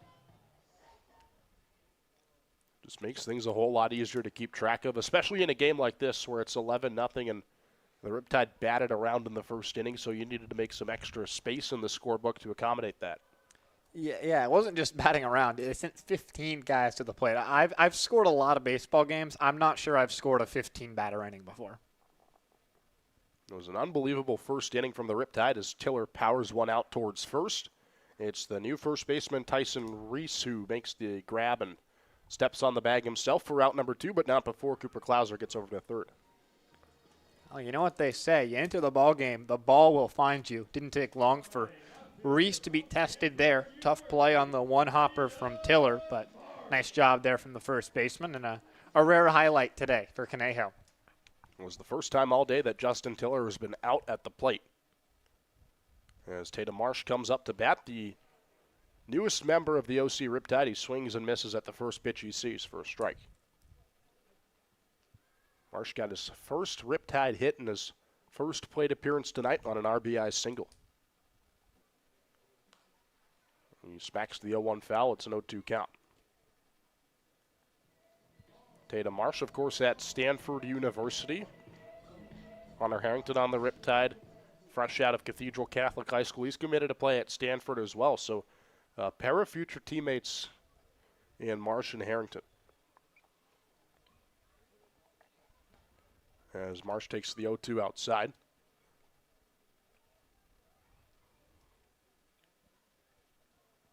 Of course, here on College World Series night, Stanford, another historic baseball program. You think about their success now in the ACC, trying to get back to the College World Series. As Marsh chops the ball foul. It's got to be tough with the new realignment to pretty much every road conference game besides against their rivals. Cal requires a cross-country road trip, so that's definitely a difficult one for the Cardinal and Marsh to deal with. As Marsh lines the ball out to right field, that's going to be a base hit. And in comes run number 12 of the game for the Riptide. Have yourself a debut, Tatum Marsh, a pair of RBI singles. A dozen runs on the board already for the Riptide. They scored 13 in the 13-0 win over the Bombers back in game number 2 this summer. They've got still half this baseball game to try and chase down and extend their best of the season. As Travis Curry comes up to the plate, it's another football score on the board for the Riptide tonight, a pair of touchdowns and 2 missed extra points. Always thinking about football, even here in the offseason. As Curry fouls a pitch back, and it catches Francisco, who's down on the ground in some pain. Thankfully, he appears to be okay. Are you familiar with scoregami? I am. Art of a score that has never happened. A little bit more common in football than in baseball, just due to the nature of scoring in one-run increments. But 12-0, at least for the Riptide, not a score that we've seen this summer. I was lucky enough one time to be in attendance for a scoregami game. It was the last time the Houston Texans made the trip out to Arizona to play the Cardinals. Cardinals beat the Texans 31-5, and we found out after the game it was a scoregami that had never happened before in an NFL game, a 31-5 result. Get the safety. That's the real key for the scoregami. Is you get the safety on the board and it all opens up.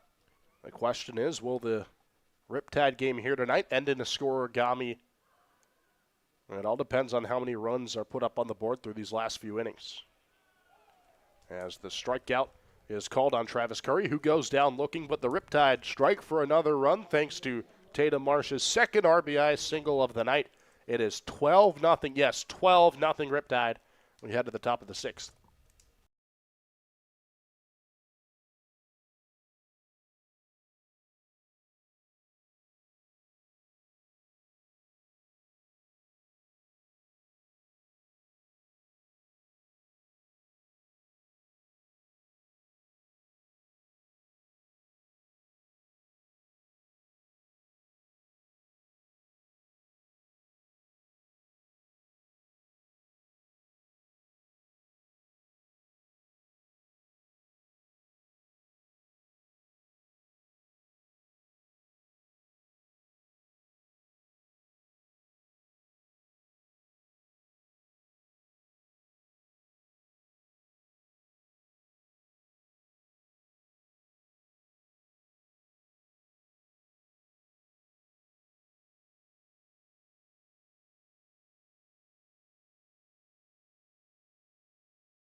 Welcome back to the Great Park, where the Orange County Riptide lead the Conejo Oaks in a whopping 12-0 ball game.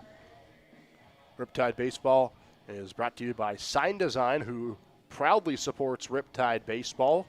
Visit signdesignOC.com. We have a pair of changes out here for the Riptide, or I guess a trio if you count the pitcher. Liam Thatcher is pitching here in his second game now as a member of the Riptide. Sean Romero takes over behind the plate for Cooper Klauser. And Zach Woodson out in right field for the Riptide. The changes here in the top of the sixth inning for Orange County.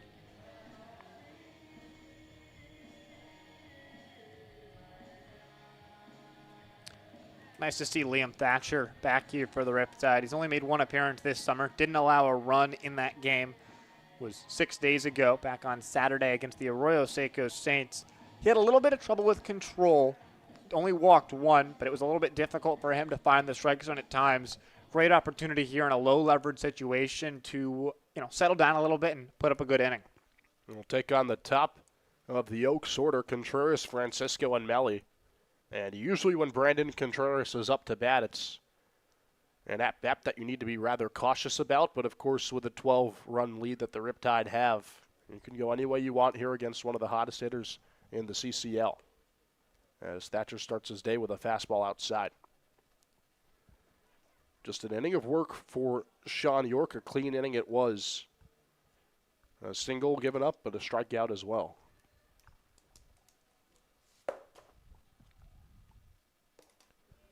As Thatcher powers a fastball outside. And Thatcher in the transfer portal right now, going into his senior year. 5'11", 195 out there in the mound. He's from Altadena, just north of Los Angeles. 2-0. And is fouled back by Contreras. It's actually a revenge game of sorts for Thatcher the last time he pitched. He was with the Saints last summer. ERA just a shade under 9 in a little over 10 innings for Arroyo Seco.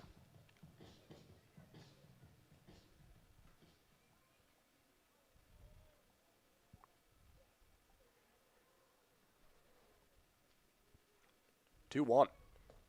Swing and a miss from Contreras. The count's even. It's interesting to see the way that Thatcher gets set out there when he goes to pitch. He sort of hunches over, puts the baseball in his glove, and then he goes straight up to get set out there on the mound.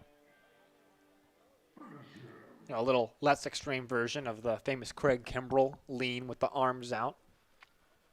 That's exactly who came to mind just now. As Contreras swings at the 2-2 and lifts it high out there in the left field. Marsh makes the catch for the first out here in the top of the 6th. Contreras came into today hitting .583, best in the entire league. He's 0-3 today. So credit to these Riptide pitchers, Sammy Kova, Sean York, and Liam Thatcher. They've done a great job of putting up zeros, and so you got plenty of run support, makes it a little bit easier, but fantastic stuff on both sides of the baseball for the Riptide. So with one out here in the top of the 6th, it's the Oaks catcher, Brady Francisco. He'll take a fastball outside for a strike. Buster Posey seems to be a popular player on this Oaks squad. Tyson Reese, who came in for the first baseman, Zach Nagy, grew up as a Buster Posey fan. Brady Francisco, also a Posey fan as well. And when you see his catcher's gear out there, of course, he's from Oklahoma State. He has the orange and black, similar, very similar to what you see with Buster Posey, almost identical. With the orange helmet, the orange shoulder pads, and then the black chest plate. Probably a rough year for Brady then. Wasn't a great year for Oklahoma State football over in the Big 12, and the San Francisco Giants have been scuffling all season long as well. As he takes low and outside, it's 2-1. It's looking like things will turn around for the football program. Mike Gundy is out after a long stint. They just hired the North Texas head coach, and Drew Mestmaker, a great quarterback from North Texas. He's headed over to follow his coach at Oklahoma State as well. As the OSU catcher takes a strike outside, it's 2-2. Mike Gundy, one of many great press conference quotes, the famous, "Come after me, I'm a man, I'm 40." Definitely what comes to mind when you think about his tenure with the Cowboys.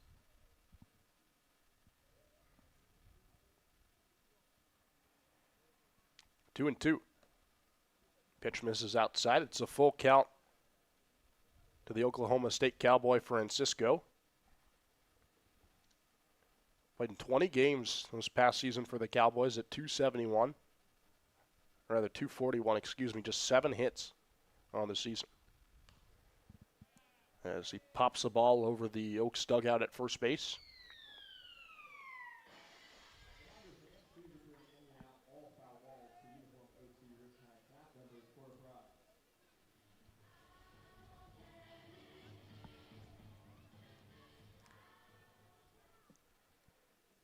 Thatcher looking for a put-away pitch here with a full count. 1 out and the base is empty. What can he do? Get a swing and a miss from Francisco for his first strikeout of the game. First inning of work here for Liam Thatcher. He gets back-to-back outs. That's 8 Ks now for Riptide pitchers, 6 from the starter Kova, 1 from York, and that's the first one from Thatcher, who actually was unrecruited in high school. Had to sort of scratch and crawl his way into a collegiate career. He was at Glendale Community College and played there for 2 years, moved to East Tennessee State for his junior year, and now for his last year of college, like we talked about in the transfer portal.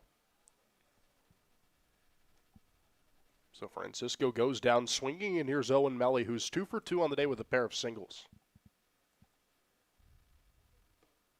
He takes a curveball high and outside.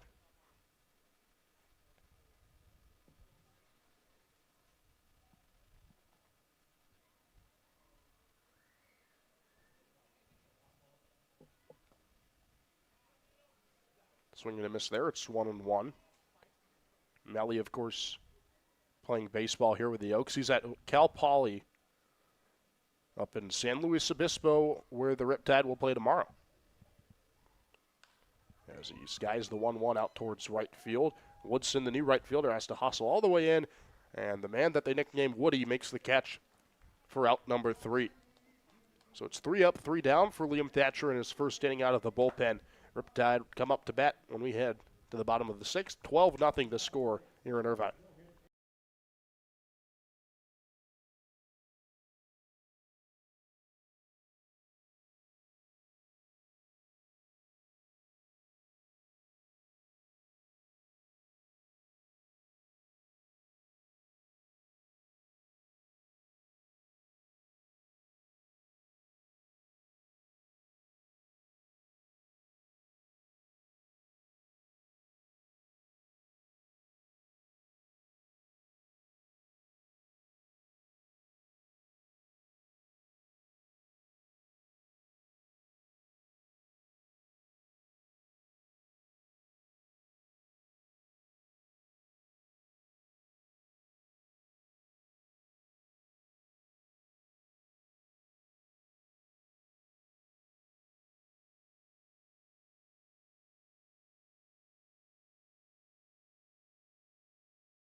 Orange County Riptide Baseball brought to you in part by the Russell Law Group. Here in the bottom of the 6th inning, 12-0. The Riptide lead will have a pair of changes after Thomas Cernius leads off. It's Cernius who started the day at the DH spot. He'll stay there here against Landon Martin. As he takes the first pitch he sees for a strike. Cernius and then Bradley Boudreau, who pinch hits for the third baseman Slater Nunez, and Hunter Harrington, who will go for the center fielder Trajan Rogowski. Landon Martin still the pitcher out on the mound for the Conejo Oaks. As he pumps the 0-1 right by Cernius, who goes down swinging for strike 2. Yeah, this is a great opportunity for Brian Evans to mix up the lineup a little bit, let some guys get some playing time who probably wouldn't have gotten some today. Just a win-win when you're up 12-0. Cernius smacks that ball out towards the third baseline, foul. Thomas Cernius, of course, over up in Princeton University in Princeton, New Jersey. Hit .308 there this past season as a true freshman with the Tigers, and of course he's getting well over 300 here with the Riptide. As he swings and misses at the 0-2, a leadoff strikeout from Cernius here in the bottom of the 6th. The third K for Martin since entering the game. Arnold Wu worked 2 2/3 innings, gave up a run. Martin now in his third inning of work. He's only given up 1 run so far. Done a good job, but just not able to produce anything offensively right now. Conejo is trailing in this game 12-0. So here's Bradley Boudreau, who did not start but comes in to pinch hit for Slater Nunez. He takes the ball outside to start his day.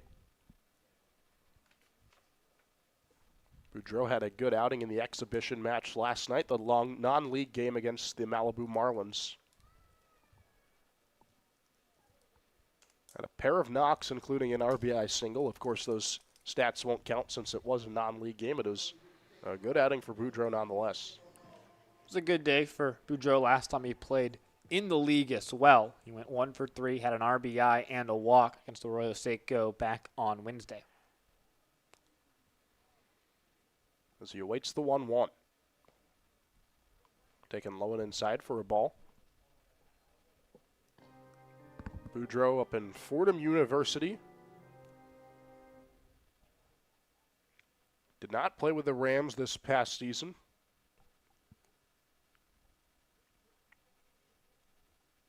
Two one. Chopped foul.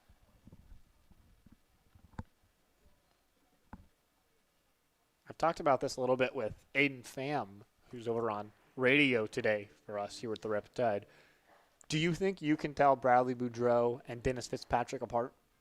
I think I could, but you know who I struggle to tell apart sometimes actually is Trajan Rogowski and the man who's up to pinch hit for him on deck, and Hunter Harrington. I feel like the hair is the giveaway for both of them with both pairings there. Rogowski got a little bit longer hair than the buzz cut for Harrington. And Boudreaux and Fitzpatrick. Boudreaux's got a little bit more hair than Fitzpatrick does, but both definitely similar looking guys. And it's especially tougher to see when they're both wearing their helmet. That's true. 2-2. Swing and a miss. Back-to-back strikeouts here in the sixth inning for Landon Martin. He said he models his game after Nolan Ryan, and there's no surprise why with all those Ks on the board.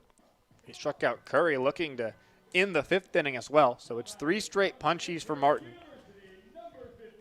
Continues to put up good innings here for the Oaks.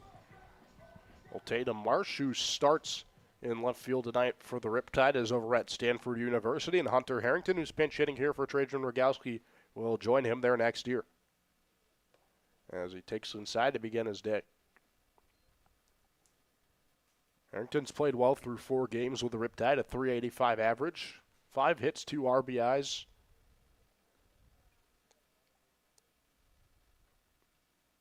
As he takes the 0-1 outside. I've just been so impressed with Harrington's approach at the plate. So often you see guys who are young and as talented as Hunter is, they want to just be aggressive at the plate and hit everything because they're so good at getting bat to ball. But Hunter's been patient at the plate as well. Well, he plays very mature for a guy his age, especially someone who's coming straight out of high school to play with all these college-level athletes. Some guys that have been there for 3 or 4 years, but he's been able to keep up with them and then some. As he takes the 3-1 inside, it's a walk for Hunter Harrington. And again, the maturity right there to see the at-bat through and see it well, especially against a guy that's struck out the first 2 batters he's faced in the inning, and then to go up there and draw a walk against him.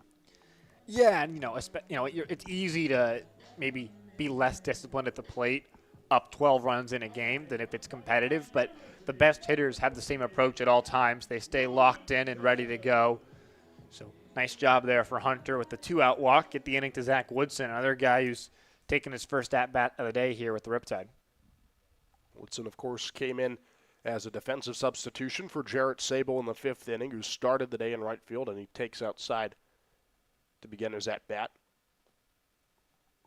Woodson from Pepperdine University hasn't really been able to hit with the Riptide, but what he's lacked in hits, he's certainly made up for in walks.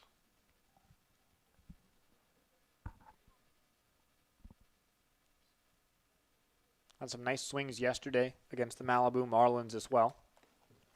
As he swings and misses at the 1-0 for Martin. Just 2 hits on the season for Woodson. He's batting 100 through 7 games, but again, those 7 walks that he has. Yeah, he drew 2 more in the non-league game that won't count. He looks good at the plate. He didn't have a base hit in that game, but the hits are going to come for Zach Woodson.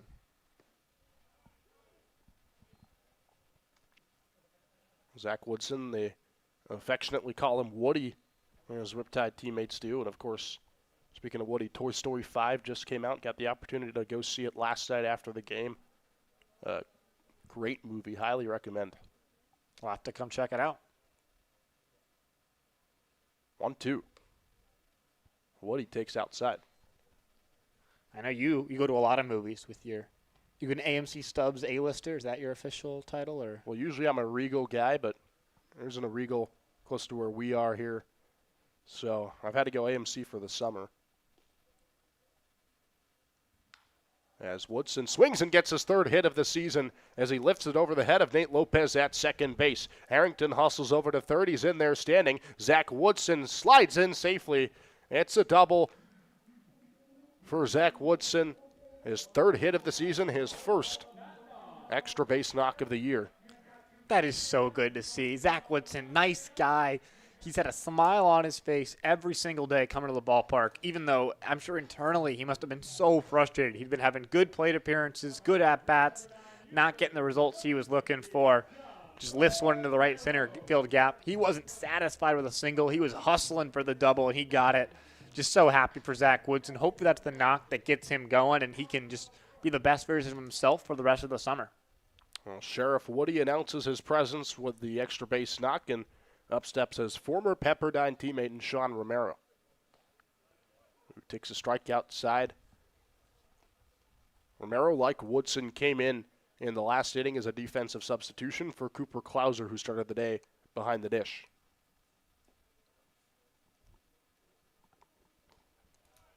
We'll take another strike outside at 0-2. We were talking to Sean Romero, and he told us about how his father used to announce games way back in the day, and of course all the players' fathers will be here on Sunday, so Mr. Romero will make a special appearance on our Sunday broadcast for Father's Day and announce a half an inning. As Romero grounds the ball out towards Lopez at second, he throws over. It's in time for the out. So no runs in the inning for the Riptide, but Zach Woodson gets his first extra base hit of the season and his third of the year. It's Riptide still as we head to the top of the seventh.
The California Collegiate League's biggest event of the summer is coming to Reno, Nevada on Saturday, July 4th. The 2026 CCL All-Star Game will bring together the league's top players and future professional prospects at Greater Nevada Field, home of the Reno Aces. Following the game, fans will enjoy a spectacular fireworks show as part of the America 250 celebration. To purchase tickets and learn more, visit calsummerball.com. Plenty of Riptides certainly making their case for the All-Star game here, as Orange County holds a 12-0 lead over Conejo in the top of the seventh inning. It's a new pitcher on the mound for the Riptide, Chris Canavan, who comes out for his fifth appearance of the season. He'll face Dylan Jackson, James Lateshaw, and Caden Stillwell of the Conejo Oaks.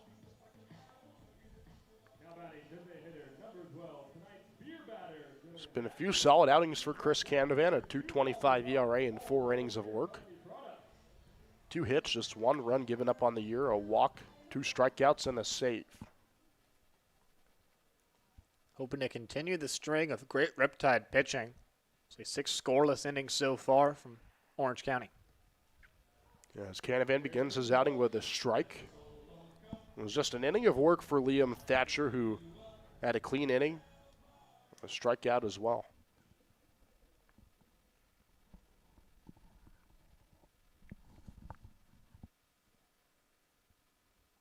A 1. Taken outside just high for a ball. Jackson is the beer batter. He's already struck out once, so the fans get a $1 discount on the Rome Beer Company beer that's being distributed here. Of course, the beer sponsor of the OC Riptide.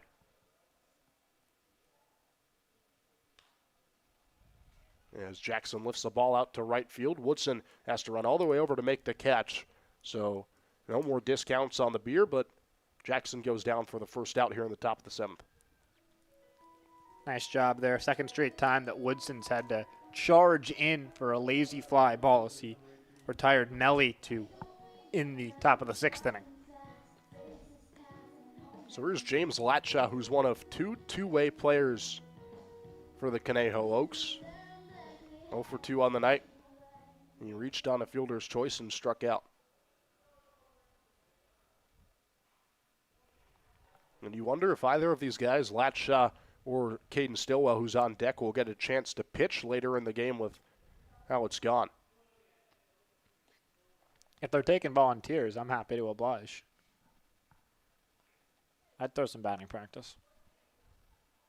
Well, Brandon Weiland and Dylan Orr came in earlier and talked to us about the Riptide 4-day camp that's going to happen in July. Maybe you should sign up for that and see if you can build your way up to a bullpen appearance for Orange County. They did say it was only for 7 to 14-year-olds, so I'm not sure if I'll be able to pass for 14, but I can do my best. I'll make a fake ID that's younger. I don't know if you want to do that.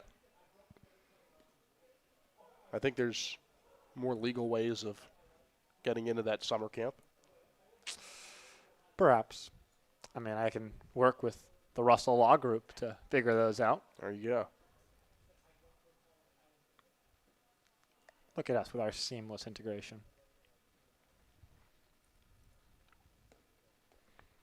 As Latshaw whiffs on the 2-1 from Canavan. Realistically, Sam, if you were to go out there right now and throw an inning, you think you could get out of it clean? Without allowing a run? Yeah. No. I think that I would give up 7 runs. I think I would get out of the inning, though. I think that I'd walk some guys. It would take me a while to find the strike zone, and I don't think I would be effective in the zone. But, I trust the Riptide defense behind me. I think that they're going to make some plays for me, and I am going to get 3 outs eventually and have an ERA. I would just need, really 1 out is all I need. I just want a career ERA.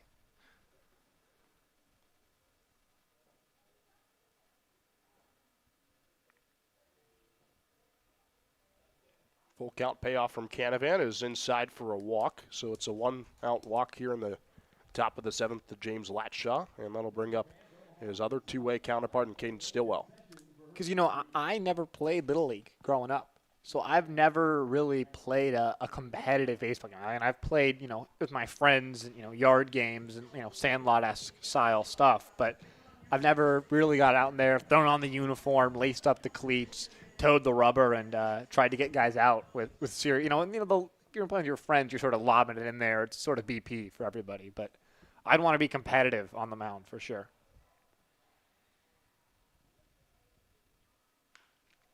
This ball's hit out towards short. It gets past the glove of Curry for a base hit, so it's runners on first and second with 1 out for the Oaks as they still search for their first run here in the top of the 7th. So you say you want that ERA, but my question is, let's say you go out there, you give up those 7 runs, and you don't even get an out, so they take you out of the game. Technically, you'd have an infinite ERA. Would you still settle for that just to tell people that you had thrown in a collegiate game? I would settle for that. It would be disappointing to find out that I couldn't get a single out. Obviously, easier said than done. We saw how hard it was for Hunter Hammond, but he got an out today. That's all it would need for me. Just 1 out is all it would take. I'd be so happy. Because I think I could come to the batter's box 100 times. And, they ask questions, could you make contact at the major league level on 100 at-bats? I don't think I'm making contact here in 100 at-bats. These guys are so much better at baseball than I am. Chris Canavan trying to prevent any contact to get 2 more outs here and keep the shutout going for the Riptide. What about you? Do you think you could put up some outs on the mound? Absolutely not. You're not getting one? You saw my terrible throw in the outfield the other day during batting practice. There's no way I can locate my pitches. I think I'd be like Wild Thing for Major League. Wild Thing was effective. He was electric. Yeah, but it took a miracle for him to finally find the strike zone. Glasses, that's all it takes. I wear glasses. I still can't find the strike zone. Maybe you have to switch to contact. That's what I wear. I don't know about that. 1-2. Outside. Speaking of Wild Thing, obviously he had the electric music. Personally, for me, I would be coming out to For Whom the Bell Tolls by Metallica if I'm going to come out of the bullpen. I think it would really be something to have a heavy metal song and then throw 50-mile-per-hour fastballs down the middle.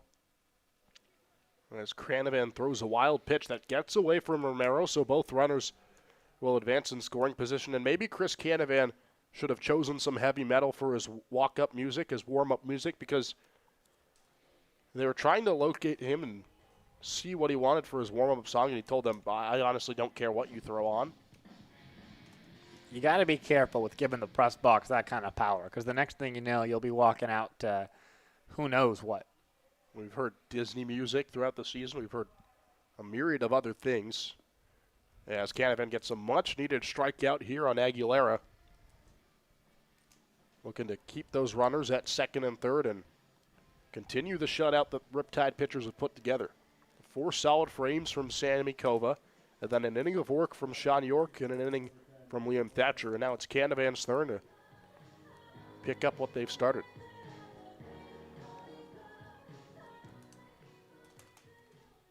Our press box does a great job. There's really, great music, good sound effects. I'm really partial to the Curb Your Enthusiasm sound that plays after an opposing team's miscue. It's definitely one of the best ones we have. Well, I have to say the Riptide are doing pretty good tonight. See what you did there. That was good stuff. It's a 12-0 blowout. I wonder if I could get away with calling a half an inning as Larry David. Oh, you definitely can get away with it. He threw the pitch inside. You can't throw it there. You're going to allow the run. And that's exactly what they did there. You see what I'm talking about? I wish I could do anybody from Curb and color comp hit alongside you. That was just You can't throw the wild pitch in that situation. You can't. You know how to take, as obviously Seinfeld. You know how to take the ball, but you don't know how to hold it. The holding is the problem. You know how to throw the shutout, but now you're not throwing the shutout because you can't keep the shutout. That's better. I got to tip my hat. I feel like I sound more like Jerry Seinfeld than I do Larry David, but well, unfortunately the shutout is over.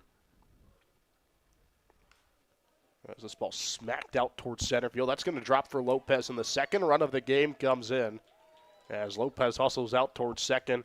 It's the first RBI knock of the night for the Oaks, and it's down to a 10-run ball game.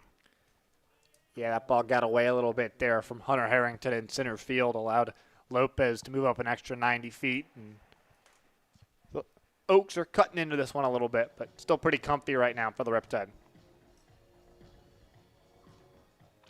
There's Tyson Reese, who came into the game for the first baseman, Zach Nagy. Hasn't had a chance to bat yet, or actually he did, hadn't struck out. So hasn't had a chance to not strike out. We'll get one to do right here.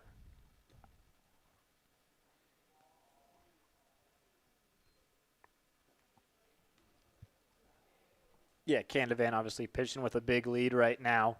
Just want to attack the zone, going lefty-lefty here with Reese and Contreras, the next man on deck. Hopefully makes it a little bit easier for the Riptide pitcher. Contreras, a dangerous guy to have on deck, especially if the Oaks want any chance of starting a rally. That's the guy that can do it for them.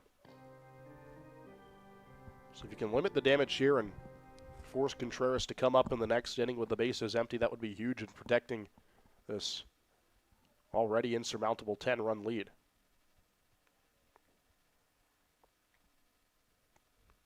As Canavan fires inside and nearly clips Reese.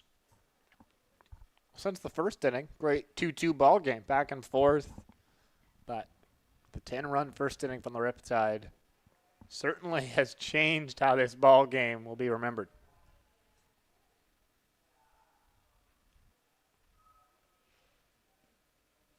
Canavan able to find the strike zone there on the 3-0. That 10-run inning was so unprecedented that the scoreboard out there in right field can't even hold the number 10 on the board. It went from 9-0 in that one spot there for the Riptide. That's how absurd that 10-run first was. As Canavan misses inside, it's a walk, and Command something he's struggling with here in his outing against the Oaks. Mound visit here. Romero wants to talk things over with Canavan.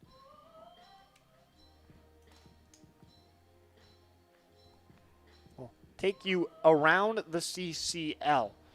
Santa Barbara beat Arroyo Seco 13-9. Right now, the Slow Blues are looking to extend their win streak to 13 games. They're up 5-4 in the top of the ninth against the Philippines baseball group. So getting a good fight. Riptide will hope to end that streak if it's still continuing when they go up there tomorrow. Walnut Creek won 11-1 over San Francisco today. The Sonoma Stompers are up 11-7 on Menlo Park. And of course, right here at the Great Park, the Riptide up 12-2. A lot of high-scoring games. Been 4 teams in the double digits here in the CCL today. Another 2 with 9 and 7 runs. So a lot of offense all over the league today. Well, 4 out of the 5 games, all of them save for that slow game, have had a team reach double digits in the scoring numbers. Santa Barbara with 13 runs, Walnut Creek 11, Sonoma 11 as well, and then, of course, the Riptide here with 12. Just one of those Fridays.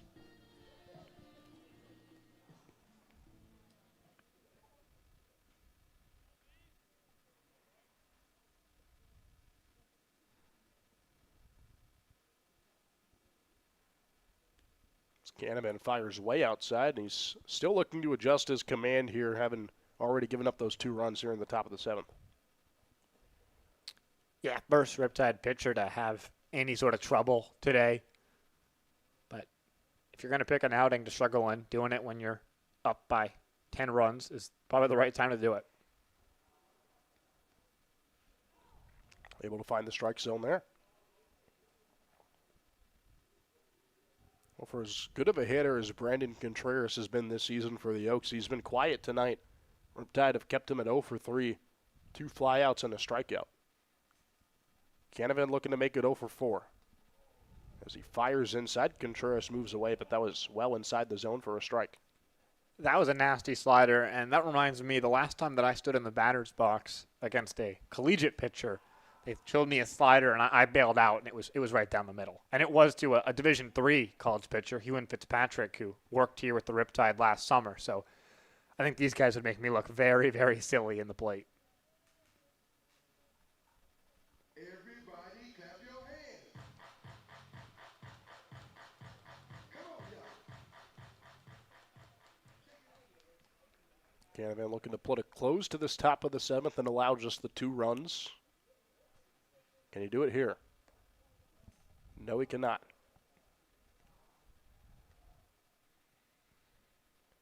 He has to find his way inside the strike zone, not outside. Easier said than done, however. Hopefully he puts them away right here. Get us to the 7th inning stretch.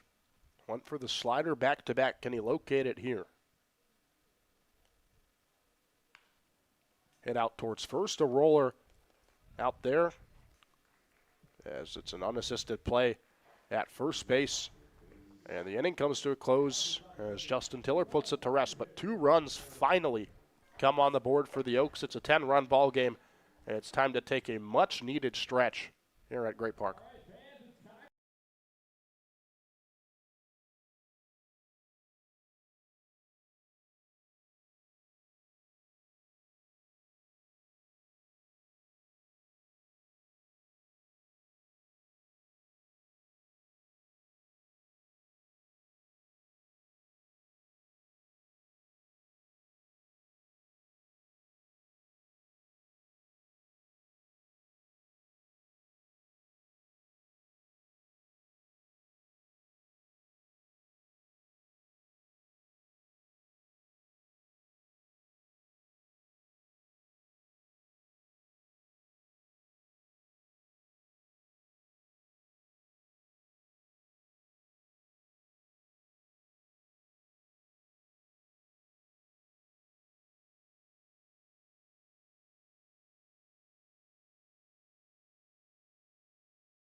Bottom of the 7th inning, Oaks finally got some runs on the board in the top of the inning off of Chris Canavan.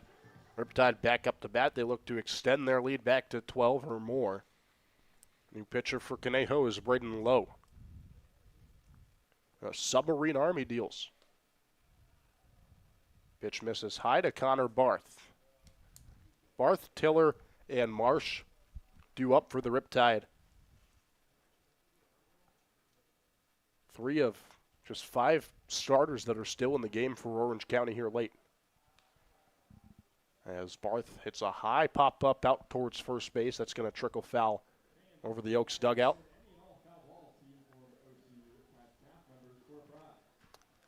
I'm honestly surprised that there's still this many Riptide starters in this game.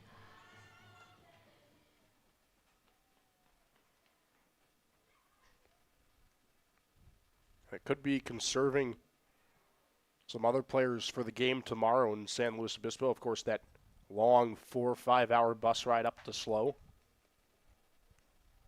Just making sure that they get some good rest, especially with how long this ball game has gone on for. It feels like it's been a little quicker than it was to start, but that first inning itself took almost an hour to complete with those 10 runs from the Riptide. As Barth smashes the ball on a liner out towards short, glove by Aguilera. He'll throw over to first for out number 1 here in the bottom of the 7th. So with 1 down, here's Justin Tiller. He had reached in his first 3 plate appearances, a single and then a pair of walks, but it came to an end in his last at-bat with a liner out towards first.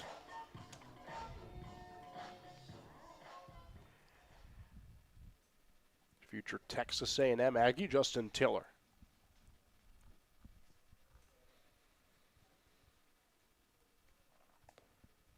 He takes outside for a strike.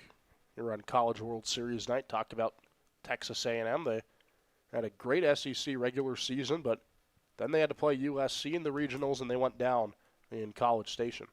Oh, someone's proud. I had to throw it out there. Have you let Justin know that yet? Or No, I have not. Of course, USC would go on to play North Carolina in the Super Regionals, who would tragically put the Trojan season to an end, depending on how you look at it. It was a great Game 3 in that winner-take-all series. And North Carolina walked off USC to reach the College World Series, and now they're one of 4 teams in the final. maybe you'll lose to the champs. Is that comforting at all? No. It probably honestly makes things worse because it's that could have been us kind of thing.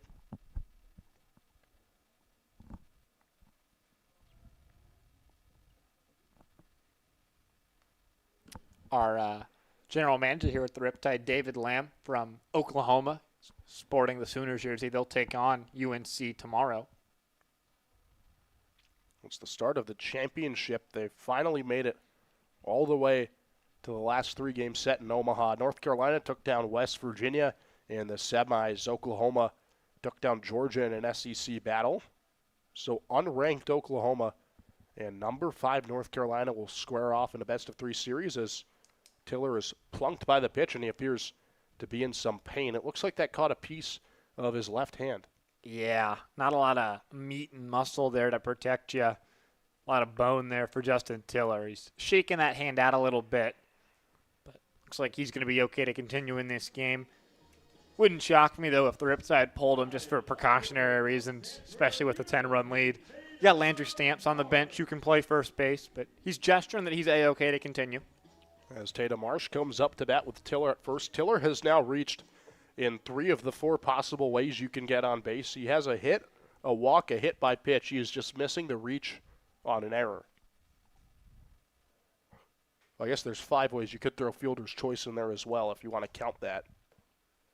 And of course, the last 2 count as getting on base, but technically you're out there. Catcher's interference counts as an error, but It's true. it's sort of its own category. Sort of a rare one, however. You don't really see too many of those. Not often you get to write the old CI in the scorebook. as Marsh stares at an 0-1 strike right down Broadway. What's your favorite double play? Well, I think the one that we saw last night was pretty impressive. That got Reed Montgomery out in the 8th inning with the bases loaded. It went 3-2-3. So it was hit out to the first baseman of the Marlins as Marsh strikes out. There's the second out of the inning. But Montgomery hits the ball out towards the first baseman. He gets it, throws home to the catcher to prevent the run from coming in because, of course, the bases are loaded. Everybody has to go around. And then the catcher is able to make the throw back to first in time to get Montgomery. You really don't see too many of those. I was pretty impressed with that.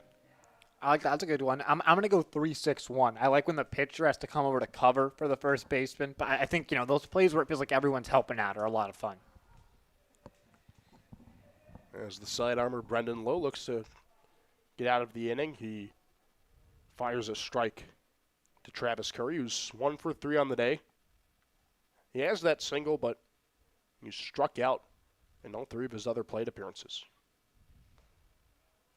He's down 0-2 in the count. Well, they call the 3 strikeout day a golden sombrero. If you get 4 strikeouts in a game, they call it the platinum sombrero, which is a dubious honor that you would like to avoid. That's what Travis Curry's looking to do here, down 0-2 in the count. He moves away from a pitch inside.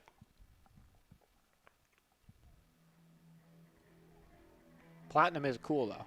Not in this sense, but just as a concept. It is objectively, but I think this is the last kind of platinum that you would like to add to your resume. I would wear a platinum sombrero, though. There is the platinum sombrero as Curry stares at a strike 3 outside, and that's how the inning comes to a close. 12-2 the score here in Irvine. We head to the top of the 8th inning.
(12-2) Riptide, top of the 8th inning. New pitcher from UC Irvine, Hunter Manning. First pitch. A strike to Brady Francisco. We talked about the golden and platinum sombreros, the 3 strikeouts, 4 strikeouts. Francisco has the golden one, 0 for 3 in the game with 3 Ks and an opportunity to make it platinum here. He had 3 strikeouts 2 days ago against the Barons. So back-to-back games with the sombrero. Trying to avoid upgrading it right here.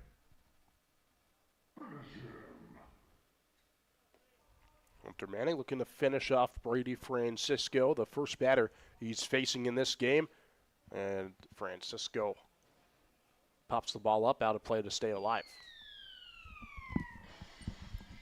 Saw Hunter Manning last Saturday up in Pasadena against the Arroyo Seco Saints. 2 innings of work for him, 3 hits, just 1 run given up. Pitched in 17 games this past season for the UC Irvine Anteaters. A 6.04 ERA and 25 1/3 innings of work. 0-2. Francisco chops his bat in half as he fouls the pitch off. And Romero must have gotten some wood dust in his eye. He has to take his catcher's mask off and rub his eyes. Yeah, it does not look like that was enjoyable for anyone involved. Looked like it got a piece of home plate umpire Max Ponce as well. I gotta say though, the Anteaters for UC Irvine, one of my favorite mascots in all of college sports. Well, their phrase is "zot, zot, zot," but I'm not sure if that's the sound that an anteater actually makes. I honestly don't know how they came up with "zot, zot, zot," but It's when the tongue is shooting out. Zot, zot, zot. Give them the tongue. I see, because their chant is UC Irvine, zot, zot, zot, as our owner Craig Russell would know. Of course, a UC Irvine alumnus himself.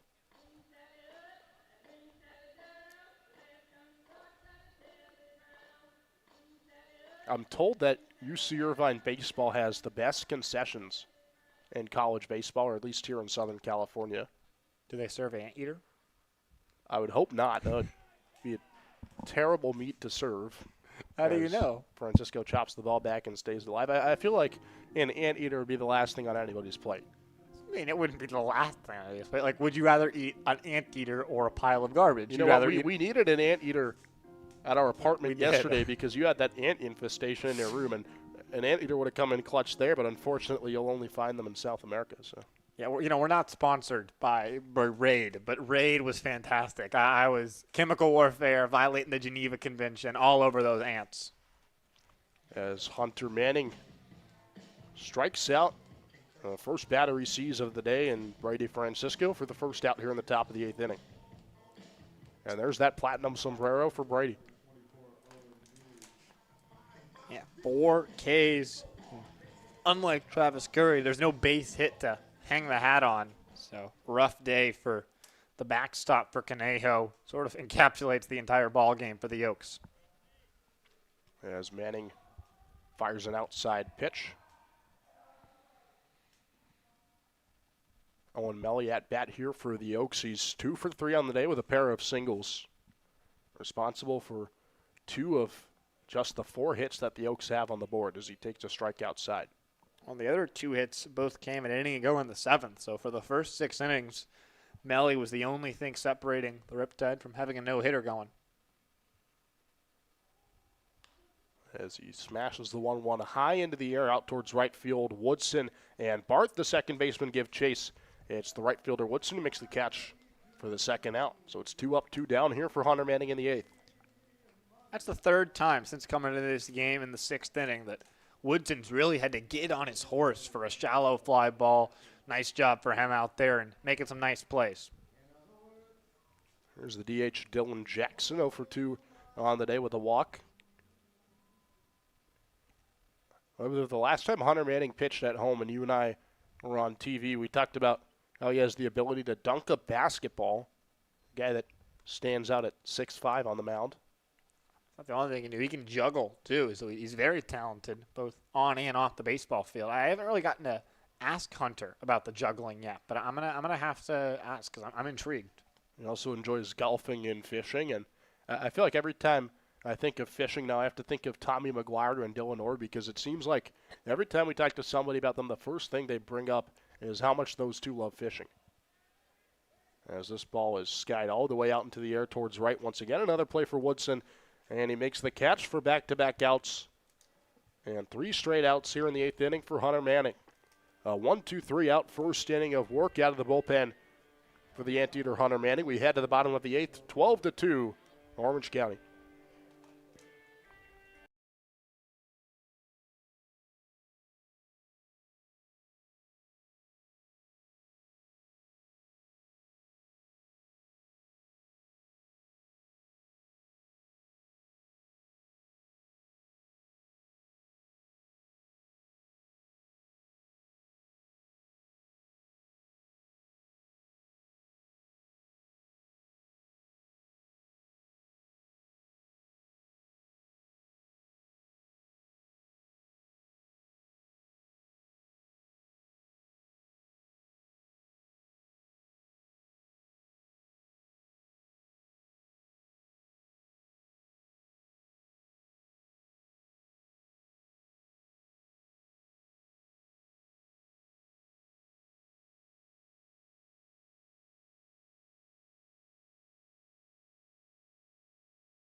Bottom of the 8th inning, 12-2 Riptide lead over the Oaks as this game is finally about to come to a close. It feels like a long one. That 10-run first inning for the Riptide feels like an eon ago.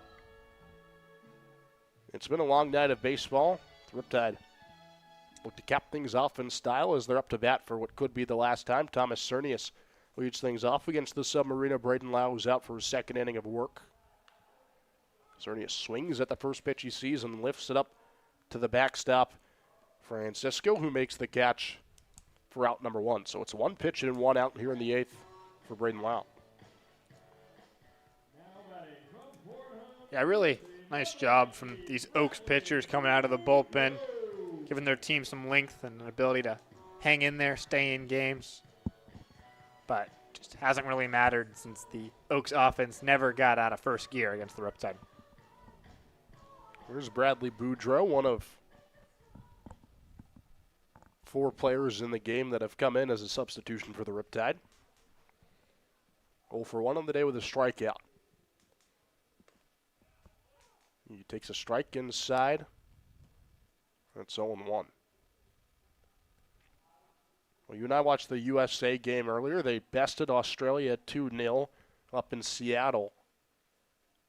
The United States now have 6 points and have already advanced to the round of 32 as Boudreau takes a pitch inside. Paraguay and Turkey, the other 2 teams in their group, are playing tonight. Paraguay is up 1-0 on Turkey with about 3 minutes left to go in stoppage time. If the result holds, the United States wins their group. That's critical. You get the good draw, best opportunity to advance deep and keep us talking about the USMNT all summer long, which I personally would be absolutely thrilled about. Well, the way the Riptide have played tonight, they'll certainly be having people talk about them all season long with the 10 spot they put up in the first inning and that shutout that went all the way up until the 7th when Canavan gave up 2 runs. As Boudreau lifts this one out towards center field, a high fly ball for Melly. He'll catch it for out number 2. I mean, I was personally planning to talk about the Riptide all summer long anyway, but definitely making it a little more fun to talk about them. Well, it is our job.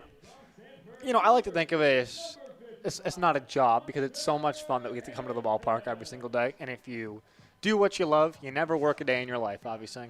I think the proper term for what we do is a blessing. Oh, I like that. As Hunter Tarrington steps up with 2 outs on the bases empty.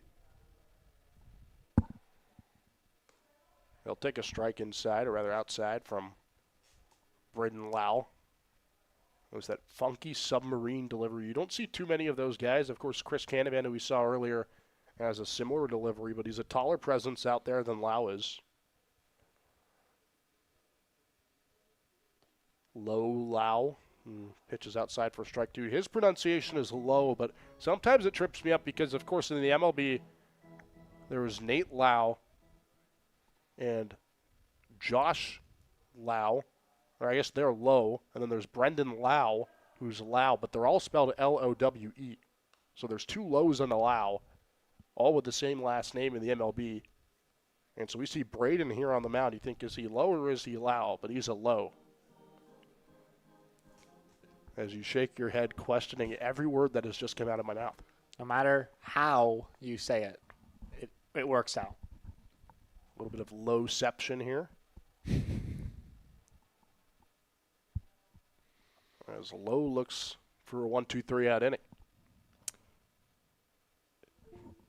Yeah, that's how you know it's been a long ball game when we're dissecting the phonics of names. You know, I actually took a linguistics class. Oh, did you? Really? Yeah, fun course. Good stuff. As Harrington hits the ball out foul. You know, phonics can be tricky. I found out, you know, it's been a long time since I was in first grade and did phonics, but sometimes like having to actually pronounce an individual letter is kind of weird because you're not used to doing it. Like what sounds letters specifically make. Well, we've come across some interesting names here in the CCL as this ball gets away from the pitcher Lowe. He's able to recover and throw to first for out number 3. 1-2-3 out inning for Lowe. Riptide can finally put this game to an end and come out with their 10th win of the season, just 3 outs away from doing so as we head to the top of the 9th.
Riptide 3 outs away from a 12-2 win here in Irvine thanks to that 10-run first inning. It's felt like ages since then, but we've gone on, so has the game, and it's about to come to a close as Luke Caceres looks to be the man to do the job. He'll take on Luke Medhurst, who swings and misses at the first pitch he sees. After Medhurst, Tyler Antoine's come out on deck, so a couple of pinch hitters here for the Oaks as Davis Solis empties the bench. Medhurst, Antwine, and Lucas Martinez, a trio of pinch hitters out for David Solis. As the new pitcher Caceres quickly up ahead 0-2 on Luke Medhurst. Well, it was a clean inning of work in the 8th for Hunter Manning, but he's off and Caceres is on. He gets Medhurst to chop the baseball foul. It stays 0-2.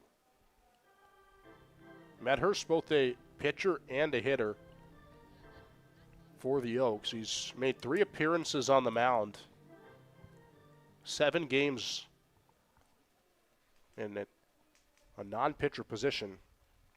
He's out here as a pinch hitter. 0-2. Outside for a ball. Another guy who played up in Alaska. We talked about the Gold Panthers. He was with the Anchorage Glacier Pilots. Trading the cold weather of Alaska for sunny Southern California skies as he takes outside. It's 2-2. Well, I think it's pretty hot in the summer. Does it? Especially in the center, like in Anchorage. Anchorage can get like 70s, 80s in the summertime. You know, it's sunny the whole day.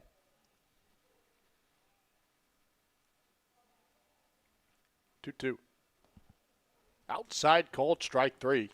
So Caceres comes out of the bullpen in the 9th and strikes out the first batter he faces, and the pinch hitter Luke Medhurst, and up comes another pinch hitter and Tyler Antwine.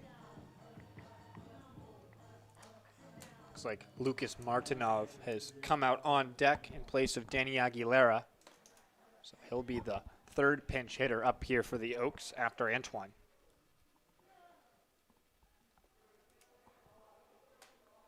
So here is the righty Tyler Antwine. He swings and misses at the first pitch he sees from Caceres. Caceres is out for his 4th appearance with the Riptide. He has a 2.45 ERA, or at least he did coming into this game. Before that, out in 3 2/3 of an inning. Pitched last Saturday up in Arroyo Seco, went 2 innings against the Saints. 2 hits, no runs, and a pair of strikeouts up in Pasadena for Caceres as he's up ahead 0-2 in the count. The pinch hitter, Tyler Antwine.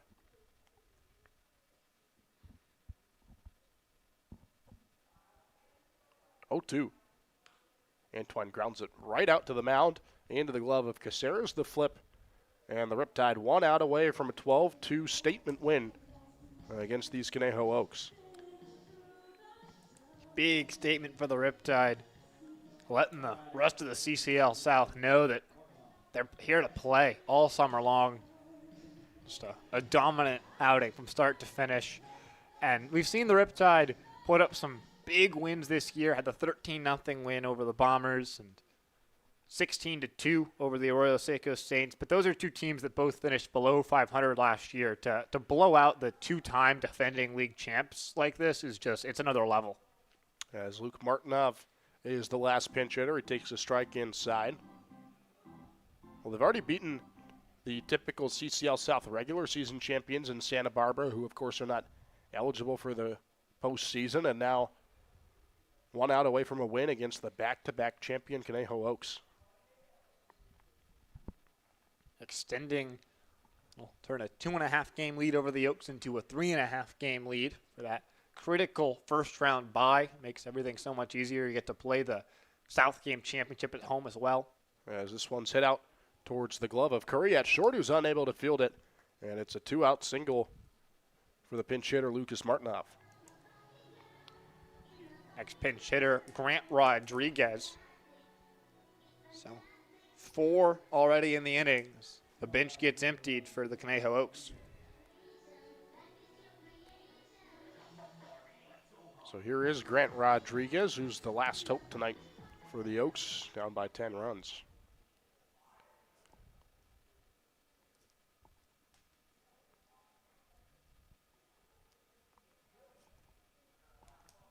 As Caceres takes his time before pitching to Rodriguez, giving up that 2-out base hit. He fires and misses outside. I guess the big thing, too, about winning tonight's game is that it gives you plenty of momentum tomorrow and that long road trip up to San Luis Obispo to take on the Slow Blues, who have won 13 straight games. That answers exactly what I was going to Google, whether or not they held on to beat the Philippines. It was a good battle from the Philippines baseball group. But the Blues emerged victorious 5-4. You know, I got to give some credit to the Philippines baseball group. That they are unfortunately 0-7 so far this summer, but they have battled with the Foresters and the Blues in their last couple games and one-run losses. Hopefully, they'll be able to get a win at some point soon. Still a while before the Philippines take on the Riptide, not until the end of the month. So another couple weeks before we see them. Caceres one strike away from ending this ball game. Here's the pitch. Swing and a miss. He got him. A blowout Riptide winner here on this Friday evening. 12-2, the final score, thanks to that 10-run first inning that the Riptide put up when 15 batters came to hit. That was a crazy start to the ball game. Settled in a little bit after that, but Orange County never let their foot off the gas. Just cruised to the win. Dominant effort from Brian Evans' men.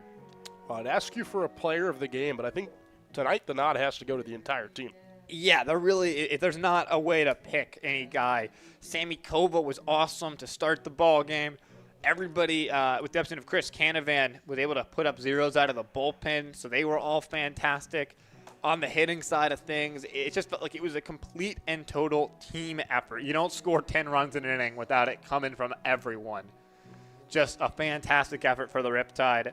I'm actually going to give you my player of the game because I thought you did a fantastic job making it fun, engaging, and keeping us entertained here up in the booth. I'll give you my player of the game as well. Appreciate that. My good broadcast partner, Sam Evans. And we shouldn't forget, shout out to Taylor Nolan, Oh, our director, working solo today Yep. with no camera up, so we appreciate everybody working with this one stationary camera today. Great stuff all the way around here with the Riptide TV. And, of course, Aiden Pham, who got banished out to the radio booth tonight. Yeah, but I don't want to be near him. Yeah. Unfortunately, I will not be with you or Aiden tomorrow. It's just me doing the game in San Luis Obispo. You can catch that at 4 p.m. on the OC Riptide Mixler Network on the Mixler app, or you can also click on the link on the Riptide website. It'll be a fun one as the Riptide, fresh out this 10-run win, will look to snap the 13-game win streak of the Blues. But that's all we're good for tonight. 12-2, a long game. We all want to go home. For our producer, Taylor Nolan, for my partner, Sam Evans, I'm Avi Singh saying so long from Great Park. See you tomorrow when the Riptide head up to San Luis Obispo.